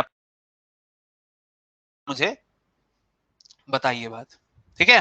तो जो भी बच्चे थे, मैं नाम नहीं ले रहा किसी का भी, वो अपना ज्ञान अपने पास रखे, मुझे मत पढ़ाएं, मुझे पढ़ाने दें, ठीक है। क्योंकि बच्चे क्या होता है, जब आप इस तरह से बीच में कमेंट करते हो ना, तो आप देखते हो कि टीचर रुक जाता है, ठीक है, वो पढ़ने लगता है भाई आपने क्या लिखा है, फिर उसको पढ़ता है, फिर उसे पता चलता है, कहने लगे बकवास करनी है, ठीक है। तो इसलिए इन चीजों को आप बीच में मत कीजिए।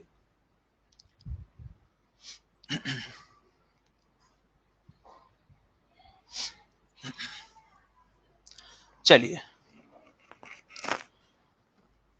तो बच्चों में आपसे क्या कह रहा था, मैं आपसे कह रहा था इक्वालिटी बिफोर लॉ, यानी कि कानून के समक्ष समानता, ठीक है, तो वो मैंने आपको समझा दिया। दूसरी तरफ मैंने आपको इक्वल प्रोटेक्शन ऑफ लॉ भी बता दिया कि इक्वल प्रोटेक्शन ऑफ लॉ क्या होता है, ठीक है, यानी कि दो अलग अलग केसेस हैं, वहां पर ये देखा जाता है भाई क्या कंडीशंस थी जिसमें उस हत्या को अंजाम दिया गया है, ठीक है। दूसरी चीज यहाँ पर आपको एक और चीज बताऊंगा, यूए, यूए का मतलब क्या होता है, ठीक है। यूए का मतलब हमेशा ध्यान रखिएगा पॉलिटी के संदर्भ में, यानी जब आपको मैं पॉलिटी पढ़ा रहा हूं तो पॉलिटी में अगर मैं लिखता हूं यूए, तो यूए का मतलब क्या है? यूए का मतलब है अंडर आर्टिकल, ठीक है। यूए का मतलब क्या है? Under article. तो यूए यानी अंडर आर्टिकल 361। अनुच्छेद 361 क्या कहता है? अनुच्छेद 361 ये कहता है कि यहां पर जो आपके प्रेसिडेंट होते हैं, जो राष्ट्रपति साहब होते हैं, और जो आपके गवर्नर साहब होते हैं, यानी कि आपके राज्यपाल होते हैं, ठीक है। तो इन दोनों के ऊपर आप किसी भी प्रकार के कानूनी कार्यवाही नहीं कर सकते। They can not be taken into any court. ये भारत के किसी भी न्यायालय में आप इनको लेकर नहीं जा सकते। ये इन दोनों के लिए यहां पर आर्टिकल 361 में एक क्या दिया गया है? यहां पर ये एक एक्सेप्शन दिया गया है। ये क्या दिया गया है? एक एक्सेप्शन दिया गया है, यानी कि अपवाद दिया गया है, ठीक है। क्या कहता है? कहता है कि भाई राष्ट्रपति हो या राज्यपाल हो, ठीक है, दोनों को आप भारत के किसी भी न्यायालय में लेकर नहीं जा सकते। इनके अलावा जैसे आप लोगों ने देखा होगा एमपीज और एमएलएज, ठीक है, जो एमपीज और एमएलएज होते हैं, जो यानी कि विधायक और सांसद होते हैं, इन दोनों के लिए क्या पॉइंट होता है? यहाँ पे इन दोनों के लिए पॉइंट होता है कि जो भी बात ये आपके पार्लियामेंट या फिर आपके स्टेट असेंबली, जो स्टेट असेंबली यानी कि लेजिस्लेटिव असेंबली होती है, वहां पर जो ये बातें नहीं बोलते, जो बोलते हैं, सॉरी, जो ये बातें बोलते हैं, यानी जैसे कई बार आपने सुना होगा कि ये लोग ना कुछ ऐसे शब्दों का इस्तेमाल कर जाते हैं या कुछ ऐसा बोल जाते हैं जो शब्द कायदे से ठीक नहीं होते। बाद में इनके ऊपर काफी खींचातानी होती है न्यूज डिबेट में कि ऐसा कह दिया वैसा कह दिया, लेकिन उन चीजों को कभी भी जो है कोर्ट में आप लेकर नहीं जा सकते। So the words that has been used by either an MP और an MLA in respectively parliament or in the state assembly, they cannot be taken into any court within the territory of India, ठीक है। जो बातें इन्होंने वहां पर बोली हैं उनको आप लेकर कहीं पर बाद में नहीं जा सकते, ठीक है बच्चे। प्राइम मिनिस्टर के लिए ऐसा नहीं होता। प्राइम मिनिस्टर के लिए बस ये चीज होती है कि प्राइम मिनिस्टर के ऊपर अगर कोई इल्जाम लगता है संजना, तो प्राइम मिनिस्टर से पहले इस्तीफा मांगा जाएगा, ठीक है। प्राइम मिनिस्टर पहले इस्तीफा देगा और उसके बाद क्या होगा? उसके बाद ये होगा कि जो प्राइम मिनिस्टर है वो इस्तीफा देगा और फिर बाद में अगर उसने कोई बहुत ही बड़ा काम किया होगा तो फिर उसके खिलाफ कानूनी कार्रवाई भी हो जाएगी, ठीक है। बात समझ में आई यहां तक की सबको? ठीक है। शिवांगी, एमपी एमएलए ये होता है कि एमपी एमएलए जो होते हैं, ठीक है, यानी संसद और जो विधायक होता है, वो जो विधानसभा में या संसद में जो बातें वो बोलता है वो सब्जेक्ट नहीं होता किसी भी कोर्ट में ले जाने का। यानी उनको आप उनके जो उन्होंने शब्द बोले हैं संसद में बैठकर, या कई बार बोलते हैं ना अभद्र शब्द का इस्तेमाल कर देते हैं या किसी को कुछ कह देते हैं। यानी जैसे कि अगर मैं बात करूं तो पीछे आप लोगों ने देखा होगा कि एक वो कांग्रेस की एक कांग्रेस की एक सांसद थी जिसका नाम आई थिंक रेणुका चौधरी करके कुछ था, ठीक है। तो रेणुका चौधरी ने क्या किया था? वो एक सभा में प्रधानमंत्री मोदी जी जो थे वो कुछ अभिवादन कर रहे थे और वो जो बहुत जोर जोर से हंसने लगी। तो उन्होंने क्या किया था? उन्होंने कहा था कि रामायण के बाद अब इस हंसी को सुनने का मौका मिला, तो ऐसा कुछ कह दिया था। लेकिन उसको लेके वे किसी भी कोर्ट में नहीं जा पाए थे, ठीक है, क्योंकि ये जो होता है, ये सब्जेक्ट्स जो होते हैं ये वहीं के लिए होते हैं, ठीक है। वो रिकॉर्डेड अनरिकॉर्डेड में रहता है तो उस चीज के लिए अंदर आता है। बच्चे, हिमांशु, यूए का मतलब होता है अंडर आर्टिकल, ठीक है, under article this and under article that. हाँ बच्चे, ये 361 में ही आएगा, ठीक है, ये 361 में ही आएगा, ठीक है। चलो, तो ये बात आ गई किसके बारे में? Under article 361। तो इसके बारे में बात आ गई अंडर आर्टिकल 361, इसको आप ध्यान रखिएगा। इसके बाद आगे बात करते हैं। तो ये हुआ आपका आर्टिकल 1। अच्छा, एक और बात बताइए, क्या आप लोगों ने कभी न्याय की मूर्ति को देखा है? न्याय की मूर्ति देखी होगी आप सभी ने, है ना? तो ये बताइए, उसके एक हाथ में तराजू होता है, आंखों पे पट्टी होती है, ठीक है, दूसरे हाथ में क्या होता है?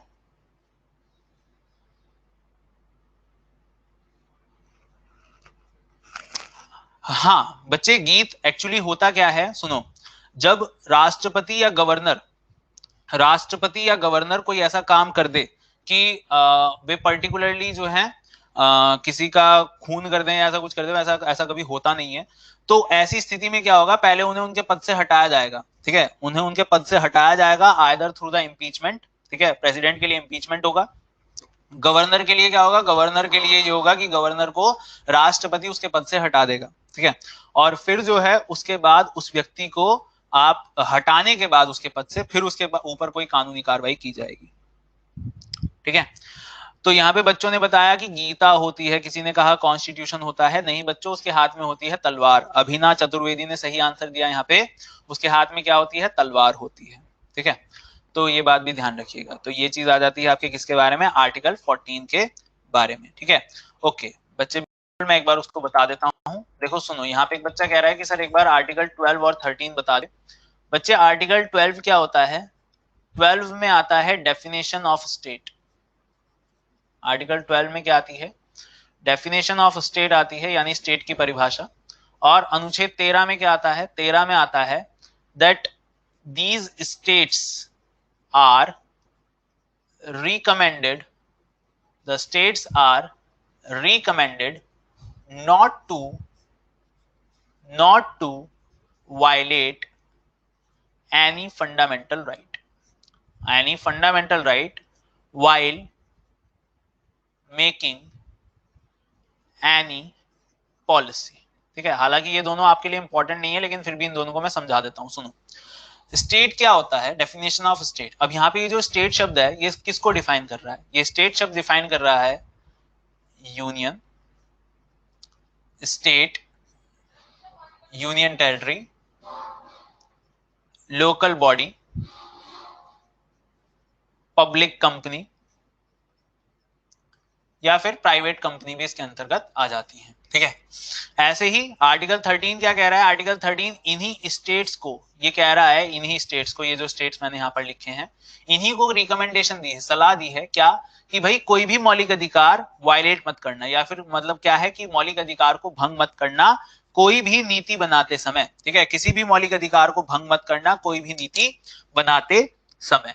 ठीक है, तो सुनिएगा, तो क्या है यहाँ पर आर्टिकल 12 और 13 को बात को समझो। भाई आर्टिकल 12 क्या कह रहा है, डेफिनेशन ऑफ स्टेट्स, यानी कि स्टेट्स बताया, स्टेट्स में किस किस को गिना उसने गिना यूनियन, यानी कि हमारी केंद्र को, जो केंद्र में सरकार बनी होती है, केंद्र के लोग होते हैं।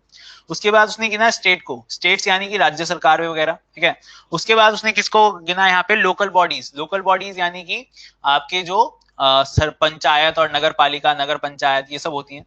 इसके बाद उसने किसको बताया यहाँ पे, पब्लिक कंपनीज और प्राइवेट कंपनीज। अब एक एग्जांपल समझना बहुत छोटा सा, ठीक है, बहुत छोटा सा एग्जांपल समझना।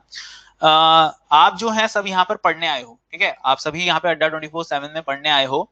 सो आप सभी पढ़ रहे हो और मैं आप लोगों को यहाँ पर जीए पढ़ा रहा हूँ, जनरल अवेयरनेस का पार्ट पढ़ा रहा हूँ। तो मेरा नाम समीर सिंघल है, और मैं अगर आपसे ये कहने लगूं कि भाई मैं जो हूँ केवल और केवल जनरल कैटेगरी वालों को पढ़ाऊंगा, मैं क्या कह दूं आप लोगों से कि मैं यहाँ पर केवल जनरल कैटेगरी वालों को पढ़ाऊंगा, बाकी जितना अगर कोई यहाँ पे बच्चा SC ST OBC का है तो वो यहाँ से चला जाए, मैं उसको नहीं पढ़ाऊंगा। या फिर हमारी जो ये कंपनी है, हमारी कंपनी ही ये पॉलिसी दे दे, ठीक है, अपनी पॉलिसी में ये कह दे कि भैया तुम आओगे हमारे पास और तुम्हारे पहले जो है हम आधार कार्ड चेक करेंगे कि तुम कौन से वर्ग से आते हो, और उसके बाद हम ये तय करेंगे कि क्या हम तुमको पढ़ाएंगे या नहीं। तो बच्चे ऐसे में क्या होगा ना, ऐसे में हमारी कंपनी के ऊपर लग जाएगा ताला। ठीक है, ऐसे क्या लग जाएगा, ताला लग जाएगा। या फिर इसका एक और छोटा एग्जांपल देता हूं, 2016 में जो मुकेश अंबानी साहब थे, मुकेश अंबानी साहब ने क्या किया, उन्होंने एक लॉन्च किया एक सिम जिसका नाम था जियो। आई होप सबने वो यूज किया होगा कभी ना कभी और आज भी कर रहे होंगे। तो जियो का जो सिम था उसको लॉन्च किया और उसमें जो है करीबन 6 से 8 महीने तक उन्होंने फ्री इंटरनेट दिया पूरे देश को। पूरा देश जो है बिल्कुल फ्री इंटरनेट में डूब गया था। 6 से 8 महीने तक किसी के पास कोई काम नहीं था, केवल जो है उनको 1.5-2 GB डाटा मिलता था दिन का और उसी में वे लगे रहते थे। अब यहाँ पर क्या हुआ, यहाँ पर एक तो डिजिटाइजेशन शुरू हुआ, ठीक है, देश का, और दूसरी तरफ गर्त में भी गया देश, वो बात अलग है, उसके बारे में आगे बात करेंगे। दूसरी चीज यहाँ पर क्या है, वो ये है कि ये जो आपका ये जो मुकेश अंबानी साहब थे, अगर मान लो ये कह देते, जब इन्होंने इसको लॉन्च किया जियो को, जब सितंबर 2016 में इन्होंने लॉन्च किया, तो ये कह देते कि मैं ये जो सिम है ये मैं केवल जनरल कैटेगरी वालों को दूंगा, ठीक है, मैं ओबीसी और SC ST को नहीं दूंगा। तो क्या ये ऐसा कर सकते थे, क्या ये ऐसा कर सकते थे? नहीं कर सकते थे, क्योंकि ये क्या हो जाता है, ये आपके मौलिक अधिकारों का हनन हो जाता है। ठीक है, ये क्या हो जाता है, ये आपके मौलिक अधिकारों का हनन हो जाता है। That will be the violation of your fundamental rights. Anudeep, actually article 12 and 13, try to understand the thing. What article 12 says? Article 12 says the definition of states. that what are the states? States consist of union, that is the union government, state, that is the state government, union territory, that is the union territories, that is the particular type of like Delhi, Puducherry and all that, and local bodies. Local bodies consist of the panchayats and the municipality and all those things, and the public companies like BHEL, like SAIL and all those companies, and all the private companies like our company, like the Adda 24/7. So all these particular type of bodies covers under this particular term, that is the state. Now what Article 13 is saying? Article 13 says that states are recommended not to violate any fundamental right while making any policy. States these are the particular bodies in our country which are capable of making laws. As you know, these are the particular bodies that are capable of making laws and that are authorized to make laws. So whenever they are making any law or any policy, the Article 13 says that you should not violate any fundamental right while making any law or any policy. That is what Article 12 and 13 are saying. So are you able to understand now? Who was that? Anudeep. But Anudeep, it is not a fundamental right. Actually, these are the guidelines. You can see them as the guidelines. Article 12 and 13 are the guidelines. The fundamental right starts from Article 14 to Article and ends at Article 32.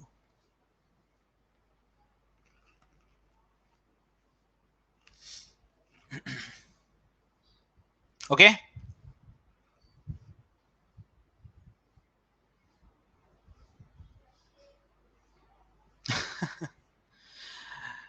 Is that understood, Anudeep? Okay. So that is the thing, guys. So that is how these Article 12 and 13 are the guidelines for your particular fundamental rights and how they cannot be violated while making any policy. Okay. So these are Article 12 and 13. Now we will continue for Article 14 and 15 and all that. Okay. So now another article that we are going to discuss is Article 15. And Article 15 says that discrimination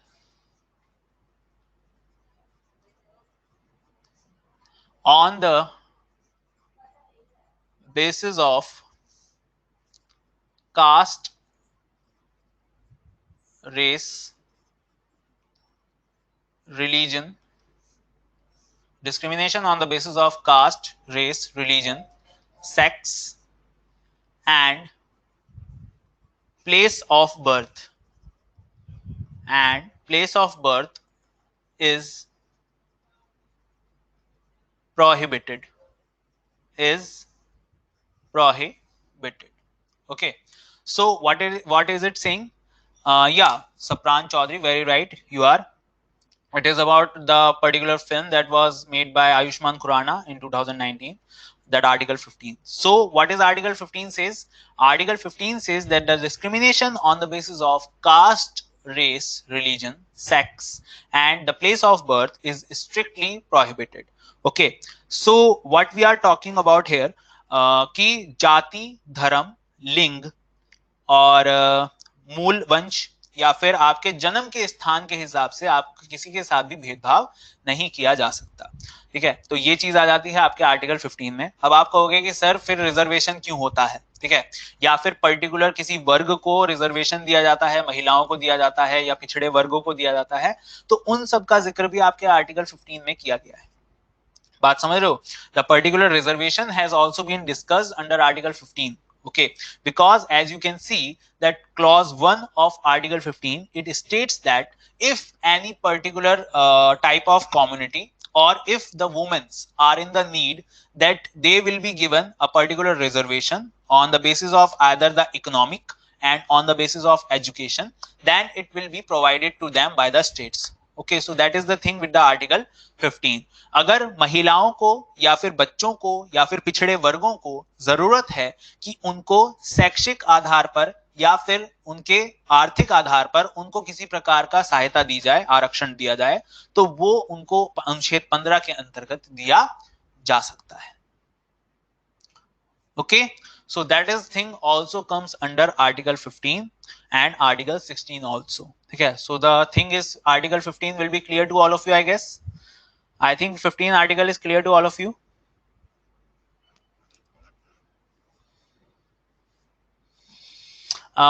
Geet, Supreme Court is the supreme power. High Court cannot make the reviews over the laws made by the Parliament, but the Supreme Court will.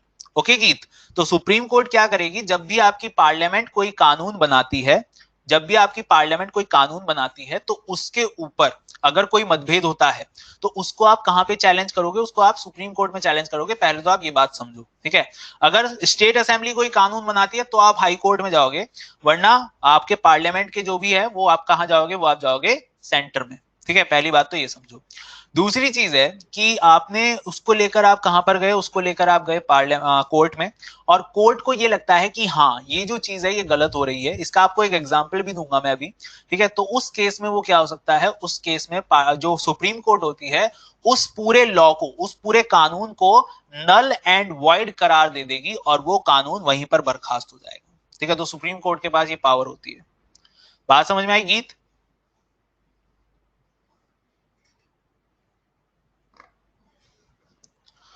Okay. Nakul, creamy layer क्या होती है कि सुनो, मान लो 10 लोग थे, ठीक है. अब एक बात समझना बहुत ही छोटी सी, 1950 में जब आरक्षण आया, जब रिजर्वेशन आया, तो मान लो उस समय हमारे भारत में ऐसे 10 लोग थे जिनको रिजर्वेशन की आवश्यकता थी. ठीक है, अब जब उन 10 लोगों को रिजर्वेशन की आवश्यकता थी तो डॉक्टर भीमराव अंबेडकर साहब ने कहा कि 10 साल बाद इस प्रावधान को, इस प्रोविजन को आप खत्म कर दीजिएगा, वरना ये देश को ले डूबेगा. लेकिन क्या होता है कि 10 साल बाद हम ये देखते हैं कि इन 10 लोगों में से मात्र 2 लोग ऐसे थे जो उन रिजर्वेशन का कुछ इस्तेमाल कर पाए और वे अपने जीवन में आगे बढ़ पाए, यानी कि किसी गवर्नमेंट जॉब में या किसी ठीक ठाक से चीज वे कर पाए. बाकी अभी 8 लोग जो थे वो अभी भी वैसे ही थे जैसे वे 10 साल पहले थे. अब जो ईयर आ चुका है वो आ चुका है 2020, यानी कि 70 सालों से हमारे देश में आरक्षण दिया जा चुका है. अब क्या हुआ, अब वे जो 10 लोग थे, उन 10 लोगों में से मैं ये कहता हूं कि 6 लोग ऐसे थे जो कि उस स्थिति से बाहर आ चुके हैं, लेकिन अभी भी 4 लोग ऐसे हैं जो उसी स्थिति के अंतर्गत. अब क्या होता है, आप लोगों ने क्वेश्चन पूछा सर क्रीमी लेयर क्या होती है, तो बच्चे ये होती है क्रीमी लेयर. ये जो 6 लोग बाहर आ चुके हैं, ये लोग बाहर आ गए, इन लोगों को जो है, जो प्रावधान इनको मिलना था, जिस प्रावधान का इनको फायदा उठाना था, वो ये फायदा उठा चुके, बाहर आ गए. बाहर आकर इन्होंने अपना जीवन जो है नॉर्मल बाकी लोगों की तरह अपना जीवन गुजारा शुरू कर दिया. ठीक है, तो ये जो लोग हैं, इनके जो बच्चे होते हैं जो आगे चल के उसी रिजर्वेशन का आगे भी फायदा उठाते हैं, वो क्रीमी लेयर होती है. ठीक है, फॉर एग्जाम्पल मान लो कि कोई SC ST का कोई व्यक्ति था और वो जो है किसी बड़े पद पर बैठ गया, यानी वो PCS ऑफिसर बन गया या UPSC या स्टेट PCS का जो है हेड बन गया, और वो SC का है, और आज भी उसका जो बेटा है जो फॉर्म भरता है, वो आज भी वो किससे भरता है, वो आज भी अपनी SC कैटेगरी का इस्तेमाल करके ही वो भरता है. ठीक है, वो रिजर्वेशन का इस्तेमाल कर रहा है. तो वो क्या है बच्चे, वो है क्रीमी लेयर. वो क्या होती है, क्रीमी लेयर होती है. ठीक है, लेकिन हमारे भारत में क्या है, हमारे भारत में जो SC ST होते हैं, उसमें जो क्रीमी लेयर होती है, उनके लिए कोई प्रावधान नहीं है कि उनके मौलिक, उनके जो रिजर्वेशन है उसको खत्म करा जाए, जबकि OBCs के लिए ऐसा होता है. ठीक है, OBCs के लिए ऐसा होता है कि OBCs के क्रीमी लेयर जैसे ही वो क्रीमी लेयर में आते हैं, उनका रिजर्वेशन खत्म हो जाता है. तो ये प्रावधान भी हमारे संविधान में है.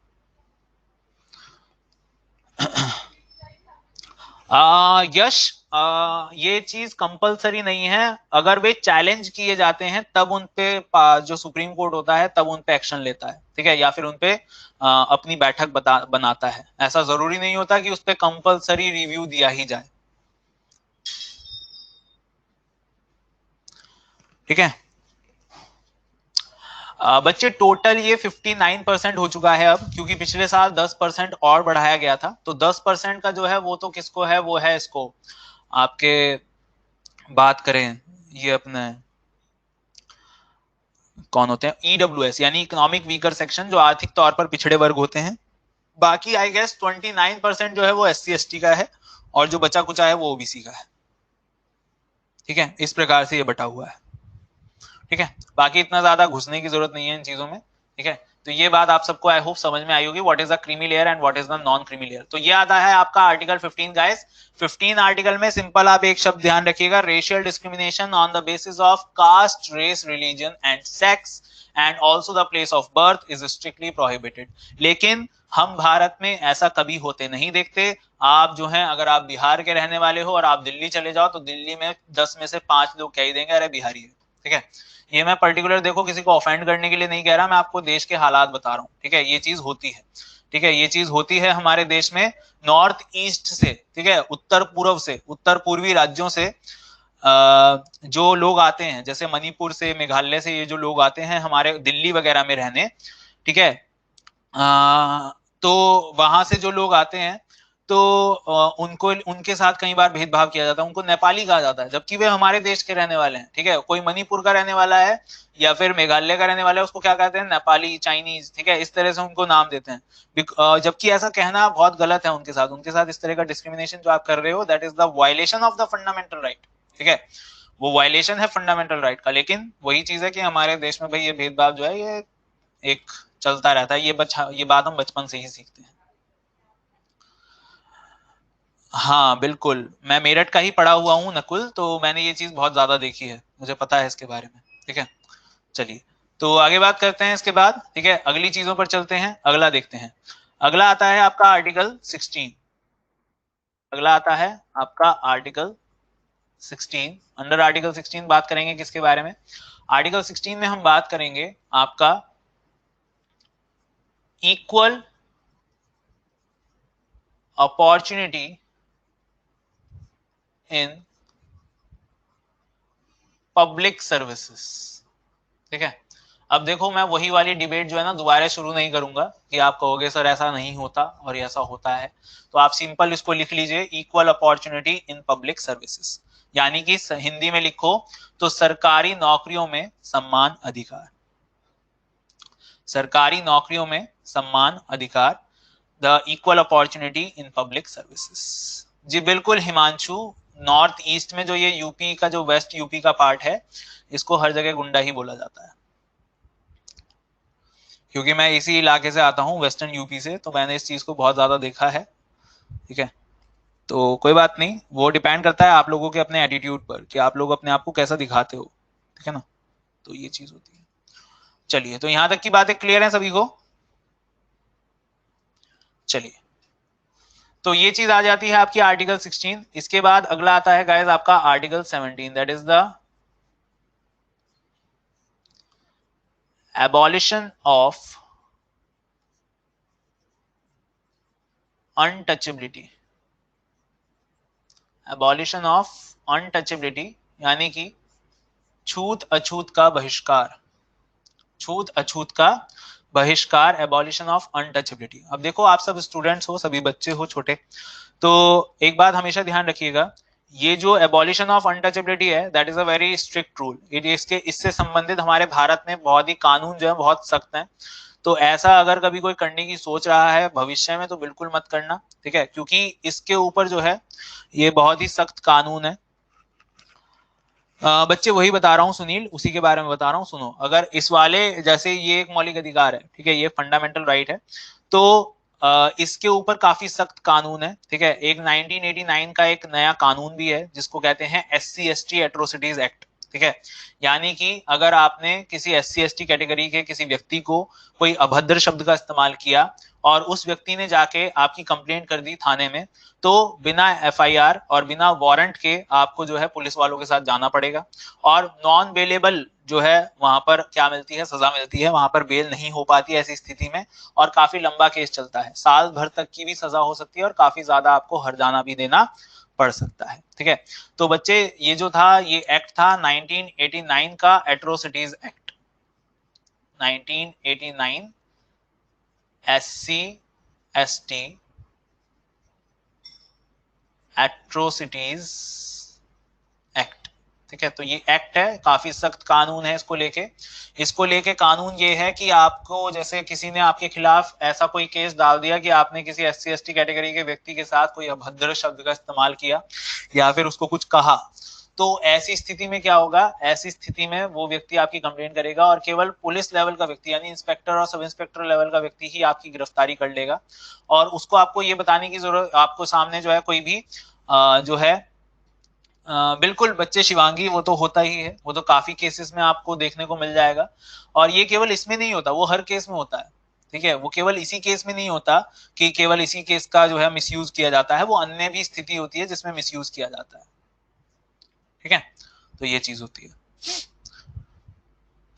अच्छा, सुनील ने क्वेश्चन पूछा था कि सर अगर फंडामेंटल राइट्स का वायलेशन कोई करता है तो क्या होगा। बच्चा, फंडामेंटल राइट्स का वायलेशन कोई करता है तो आप सीधा हाई कोर्ट या सुप्रीम कोर्ट जा सकते हो। वो कैसे जाओगे वो आपको आगे बताऊंगा जब आपको आर्टिकल 32 और रिट्स पढ़ाऊंगा, समझ रहे हो। तो जब वो पढ़ाऊंगा तो आपको समझ में आ जाएगा, ठीक है ना। चलो, तो ये आ जाता है आपका आर्टिकल 17। इसके बाद अगला आता है आपका आर्टिकल 18 यानी अनुच्छेद 18। और अनुच्छेद 18 क्या कहता है? अनुच्छेद 18 कहता है abolition of titles. Abolition of titles यानी कि उपाधियों का बहिष्कार। ठीक है, उपाधियों का बहिष्कार, एबॉलिशन ऑफ टाइटल्स। जी बिल्कुल Deepika, the class will run from Monday to Wednesday. मैं आप लोगों को बता दूं, मैं आप लोगों को मंडे से वेडनेसडे 3 दिन मिलूंगा और मेरी क्लास जो होगी 10 से 12। ठीक है, 10 से 12 2 घंटे चला करेगी। ठीक है, चिंता मत करो, बीच बीच में बातें भी करेंगे, वार्तालाप भी करेंगे और देखेंगे कि किस प्रकार से आप इस पेपर को क्लियर करोगे। वो भी बातें मैं आपको बताऊंगा। ठीक है, सभी चीजों के बारे में आपको समझाऊंगा। ठीक है ना। तो ऐसे कोई ये नहीं है कि मैं बहुत ही कोई स्ट्रिक्ट हूँ, वो बस मुझे कभी कभार ना कुछ चीजें मुझे बर्दाश्त नहीं होती और कई बार आप लोग जो है ना कमेंट करे ही जा रहे थे, कमेंट करे ही जा रहे थे, रुक ही नहीं रहे थे। ठीक है, तो फिर वो मैं जब भन्ना जाता हूँ ना तो फिर मैं बोल देता हूँ। नहीं बच्चे, प्रीति करंट अफेयर्स मैं नहीं कराऊंगा। करंट अफेयर्स जो है वो कराएंगे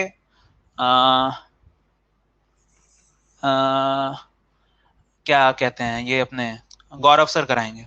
गौरव सर आपके साथ लास्ट में जुड़ेंगे जब साइंस और जनरल अवेयरनेस का पार्ट कवर हो जाएगा, तो फिर वे जुड़ेंगे और फिर आपको करंट अफेयर्स के क्वेश्चंस वगैरह वो सब कराएंगे।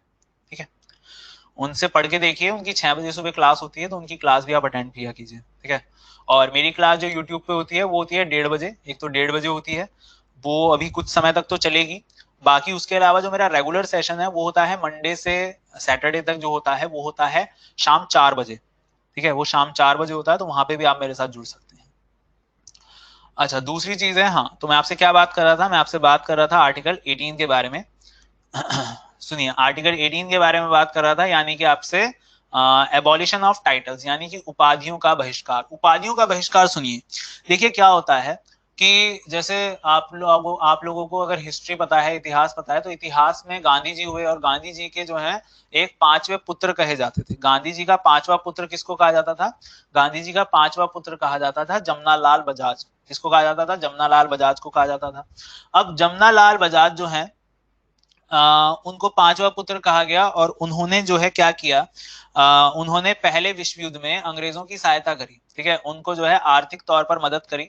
तो अंग्रेजों ने जमनालाल बजाज को उपाधि दी राय बहादुर। ठीक है, राय बहादुर की उपाधि दी। तो इस तरह की उपाधियां, ठीक है, यानी कि जो आपको किसी स्टेट द्वारा कोई उपाधि दी जाती है, ठीक है, not from the government of India, from the any particular outer state और ऑल दैट, तो उस तरह की उपाधि को आप अपने नाम के साथ नहीं लगा सकते। ठीक है, फॉर एग्जाम्पल, जैसे भारत की जो सबसे पहली स्वास्थ्य मंत्री थी, ठीक है, जो भारत की सबसे पहली स्वास्थ्य मंत्री थी केंद्र की, वो थी आपकी राजकुमारी अमृत कौर। ठीक है, वो कौन थी? राजकुमारी अमृत कौर। तो जब हमारी कॉन्स्टिट्यूएंट असेंबली में इस आर्टिकल को डिस्कस किया जा रहा था, तो उस समय ये जो राजकुमारी अमृत कौर थी, इन्होंने क्या कहा? इन्होंने कहा कि हम पर्टिकुलरली अपने नाम के आगे से राजकुमारी शब्द हटा रहे हैं, क्योंकि आपको पता है कि भारत में अब रियासतें तो नहीं है, तो भैया कहाँ के राजकुमार और कैसी राजकुमारी। ठीक है, तो इसीलिए वहां पर वो शब्द को क्या कर दिया गया? हटाया गया। उन्होंने कहा कि इसकी चीज की शुरुआत मैं अपने ही नाम के साथ करती हूं और मैं अपने नाम से आज के बाद राजकुमारी शब्द हटाती हूं और मुझे आप आज से केवल क्या कहेंगे? अमृत कौर कहेंगे। तो तब से वो अमृत कौर बन गई थी भारत की सबसे पहली स्वास्थ्य मंत्री। ठीक है, तो ये बात भी ध्यान रखिएगा कि भारत की सबसे पहली स्वास्थ्य मंत्री जो थी वो एक महिला थी। कौन थी? अमृत कौर। ठीक है, दूसरी चीज बात करते हैं, यहाँ पर जो आती है बात, वो आती है आपके किस तरह की टाइटल्स आप रख सकते हो। अच्छा, यहाँ पे बात आती है कि किस तरह के टाइटल्स हम यहाँ पे रख सकते हैं। ठीक है, तो इसके बारे में बात करें बच्चे, हेल्थ मिनिस्टर संजना, स्वास्थ्य मंत्री यानी हेल्थ मिनिस्टर। एक्चुअली बच्चों पता बात क्या है? बात यह है कि मैं ना वैसे तो इंग्लिश में ही पढ़ाता हूँ, ठीक है, हूँ भी इंग्लिश से ही, लेकिन वो जो एसएससी की तैयारी जो बच्चे करते हैं वहां पर ज्यादातर शब्दों का इस्तेमाल हिंदी में करना पड़ता है।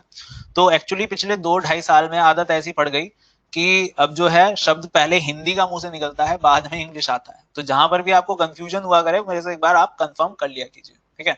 तो ये चीज है। तो गाइज मैंने आपसे क्या बात करी, मैंने आपसे बात करी अबॉलिशन ऑफ टाइटल्स। अच्छा, बात करते हैं कि किस तरह की उपाधियां आप अपने नाम के साथ लगा सकते हो। तो बच्चे, जितनी भी आपकी कोई एकेडमिक अचीवमेंट हो, ठीक है, या फिर आपकी जो है कोई आप किसी पद से रिटायर हो, ठीक है, तो उस तरह की उपाधि आप अपने नाम के साथ लगा सकते हो। फॉर एग्जाम्पल, आप जो है आर्मी से रिटायर्ड हो, ठीक है, आर्मी में किसी पद से, यानी कि सूबेदार, सूबेदार मेजर वगैरह, तो इस तरह की उपाधि आप अपने नाम के साथ लगाओ। आप जो है दूसरी तरफ अगर आप बात करें किसके बारे में, दूसरी तरफ अगर आप बात करें ये आप इंजीनियर हो, ठीक है, जैसे आज के समय में आपको पता ही होगा कि भारत में जैसे अगर 100% युवा हैं जो ग्रेजुएट हैं, तो उसमें से 80% युवा आपको इंजीनियर मिलेगा, है ना। ये बात आप सबको भी पता है, मुझे भी पता है, क्योंकि मैं खुद भी इंजीनियर हूँ और आप में से भी काफी बच्चे इंजीनियर होंगे। तो वो भी अपने नाम के आगे क्या लगा सकते हैं, ER लगा सकते हैं, ठीक है। यानी जैसे मैं हूँ, मैं भी अपने नाम के आगे ER लगा सकता हूँ, भले ही मुझे पंखा सही करना ना आता हो, ठीक है। तो घर वाले जब पंखा नहीं सही कर पाते या कुछ नहीं सही कर पाते तो क्या कहते हैं, काय का इंजीनियर, है ना। तो ये चीज होती है। तो इसी चीज को ध्यान में रखिएगा कि आप लोग अपनी एजुकेशनल क्वालिफिकेशंस अपने नाम के आगे आप लगा सकते हैं, ठीक है। तो ये भी चीज होती है। तो इन चीजों को भी आप सब यहाँ पे ध्यान रखिएगा। तो इस तरह से होता है भाई। तो ये चीजें आ जाती हैं आपके article 18। So I hope article 14 to 18 तक आप सबको समझ में आया होगा। जी बिल्कुल प्रीति, आपने सही कहा, अमृत कौर मैम जो है वो आपकी इंग्लिश टीचर हैं, और बिल्कुल उन्हीं के नाम से ध्यान रखिएगा कि अमृत कौर जो है वो भारत की सबसे पहली हेल्थ मिनिस्टर थी हमारे भारत की, जब भारत आजाद हुआ, ठीक है। चलिए, तो आर्टिकल 14 to 18 तक आई होप सबको समझ में आया होगा। नहीं, नूर चलाना बच्चे, यहाँ पर हम केवल एफकेट पर बात करेंगे, यहाँ पर सीडीएस से संबंधित बात नहीं होगी। क्योंकि बच्चे, अगर मैं सीडीएस पढ़ा रहा होता अभी, तो सीडीएस में फिर मैं आपको पहले हिस्टोरिकल बैकग्राउंड पढ़ाता, ठीक है। पहले मैं ये बताता कि ईस्ट इंडिया कंपनी ने किस प्रकार से भारत में कानून लेकर आए। फिर मैं आपको ये बताता कि भारतीय संवैधानिक सभा की शुरुआत कैसे हुई, उसने संवैधानिक सभा ने क्या क्या काम किए। फिर मैं आपको कहीं जाके जो है पार्ट 1 पढ़ाता, सोर्सेस पढ़ाता, शेड्यूल्स पढ़ाता, फिर कहीं जाके मैं यहाँ पे पहुंचता। तो यहां तक पहुंचने में ही एक हफ्ता लग जाता। लेकिन AFCAT is totally different from the CDS. CDS में पूरा एक पेपर होता है बच्चों, याद रखो, सीडीएस में पूरा एक पेपर होता है जीएस का, जिसमें 120 क्वेश्चन होते हैं, टोटल 100 मार्क्स का वो पेपर होता है। यहाँ पे एफकेट में ऐसा नहीं होता। एफकेट में जो पेपर होता है आपका, टोटल 100 मार्क्स का पेपर होता है, और उस 100 मार्क्स के 100 क्वेश्चन का पेपर होता है, 300 मार्क्स का पेपर होता है। और उस 100 क्वेश्चंस में से आपका कोई ऐसा पर्टिकुलर ये पैटर्न नहीं होता कि इतने ही क्वेश्चन आपके जीए के आएंगे या इतने ही क्वेश्चन मैथ्स के आएंगे, ठीक है। मिक्स टाइप ऑफ पेपर होता है, लेकिन होता वो सीबीटी टेस्ट है, यानी कंप्यूटर बेस्ड टेस्ट होता है, ठीक है। तो आपको उसी हिसाब से करना होगा। जितना मैं आप लोगों को जनरल अवेयरनेस में कराऊंगा,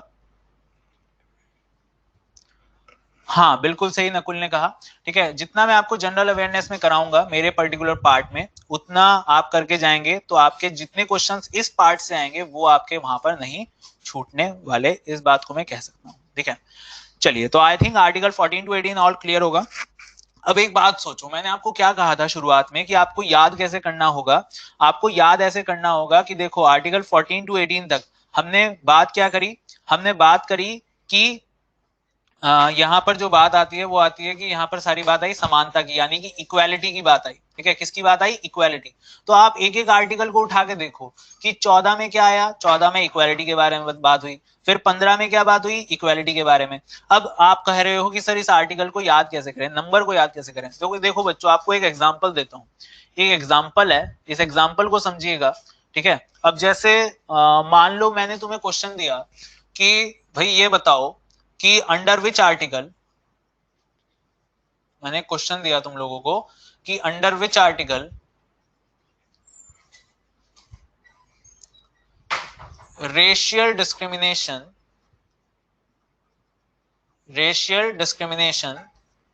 is prohibited, racial discrimination is prohibited, ठीक है।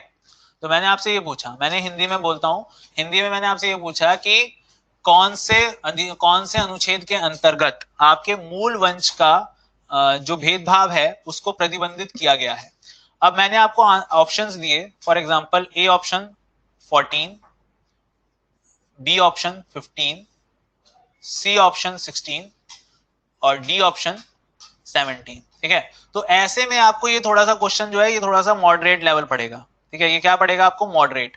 लेकिन अगर मैं यहीं पर आपको ऑप्शन दे देता 14 की जगह मैं आपको ऑप्शन देता 24, 15 की जगह 15 ही रहता, 16 की जगह मैं आपको ऑप्शन देता 28 और 17 की जगह ऑप्शन देता 31, तो आप शायद फिर आराम से इस क्वेश्चन को कर पाते कि हाँ सर ने बताया था कि भाई आर्टिकल 14 से 18 तक बात आती है इक्वालिटी की और यहाँ पर इक्वालिटी पर ही क्वेश्चन आ रहा है। तो इस तरह से आपको बच्चों याद करना होगा। तो आपको ज्यादातर आप ये एक्सपेक्ट करके चलना कि आपको मॉडरेट वाला क्वेश्चन आएगा, यानी कि 14, 15, 16, 17 इस तरह से ऑप्शन होंगे। अब आप कह रहे हो कि सर इसको याद करने का तरीका, तो बच्चों देखो एक बात मैं कहना चाहूंगा कि यहाँ पर सारी जनता दुनिया की जो है ना एक चीज में लगी हुई है और वो क्या है, वो कहते हैं ट्रिक्स। सर इसको जीएस को करने के ट्रिक्स बता दो। बच्चे देखो ट्रिक्स के चक्कर में कभी नहीं पढ़ना। अगर आपको ये एफकेट जैसा एग्जाम या फिर आपको जो है सीडीएस जैसा एग्जाम अगर आपको क्लियर करना है तो हमेशा जो है कंसेप्ट के साथ जाओ। और जब आप कंसेप्ट को पढ़ना शुरू करोगे ना तो ये जो चीज आप कह रहे हो ना कि सर नंबर आर्टिकल नंबर कैसे याद किया जाए, तो वो अपने आप हो जाएगा, ठीक है ना, तो वो अपने आप हो जाएगा। और बिल्कुल सही आप सबने यहाँ पे आंसर दिया था, आर्टिकल 15 में आता है। तो ये चीज कैसे कवर आप करोगे बच्चे, ये चीज आप ऐसे कवर करोगे कि जैसे मैंने आज आपको आर्टिकल 14 टू 18 पढ़ाया, तो आज आप जाओगे, ठीक है, अभी इसके बाद आपकी इंग्लिश की क्लास होगी, उसको कवर करने के बाद आई होप आप पूरे दिन फ्री होंगे, ठीक है। तो पूरे दिन जब आप फ्री हो तो उस टाइम को आप फेसबुक में, इंस्टाग्राम पे और टिकटॉक तो बंद हो गया खैर अब, तो इन चीजों में वेस्ट करने की बजाय आप क्या करें, आप ये करें कि आप जो है पर्टिकुलरली बुक लें, बुक उठाएं, जो भी बुक आप परचेज कर रखे हैं, ठीक है, जिससे आप तैयारी कर रहे हैं एफकेट के लिए, और फिर वहां पर उन चीजों को जाके जो है देखें कि हाँ भाई पहले तो आपको ये पता चलेगा कि क्या मैं सही पढ़ा रहा हूँ, ठीक है। तो दूसरी चीज फिर क्या होगी कि जब आप उस चीज को दोबारा दोबारा रिवाइज करोगे ना तो चीजें समय के साथ आपको क्या होती जाएंगी, आपके दिमाग में बैठती चली जाएंगी, ठीक है। तो इसका तरीका बच्चों यही है, ठीक है। ये बात मैं आपसे दोबारा कहना चाहूंगा कि रेगुलर प्रैक्टिस जब तक नहीं करोगे ये आर्टिकल्स आपको याद नहीं होने वाले। मैं आपसे कह दूं कि हाँ इसकी ट्रिक होती है, इसका फलाना होता है और ढिमकाना होता है, तो उस चीज का कोई फायदा नहीं होता।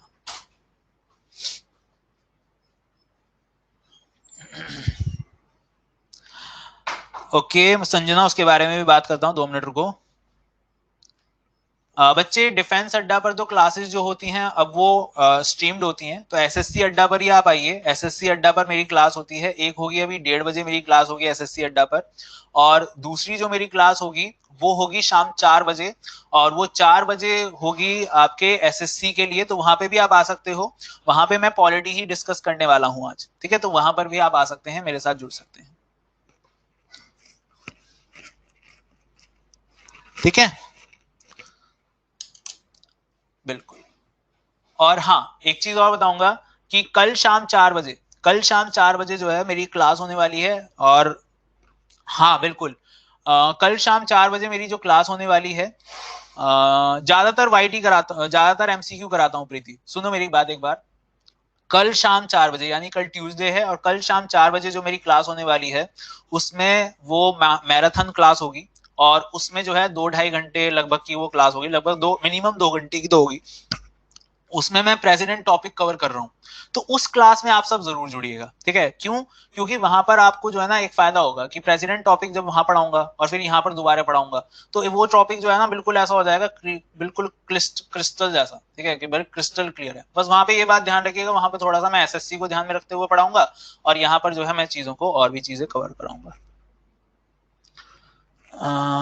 बच्चे कृष्ण कुमार देखो, मेरे आप जितना भी पता नहीं मेरे बारे में आपने क्या सुना होगा या सुना भी होगा या नहीं सुना होगा, पर मेरे बैचेस जो होते हैं, मेरे बैचेस में कभी भी कोई टॉपिक अनछुआ नहीं रहता, ठीक है।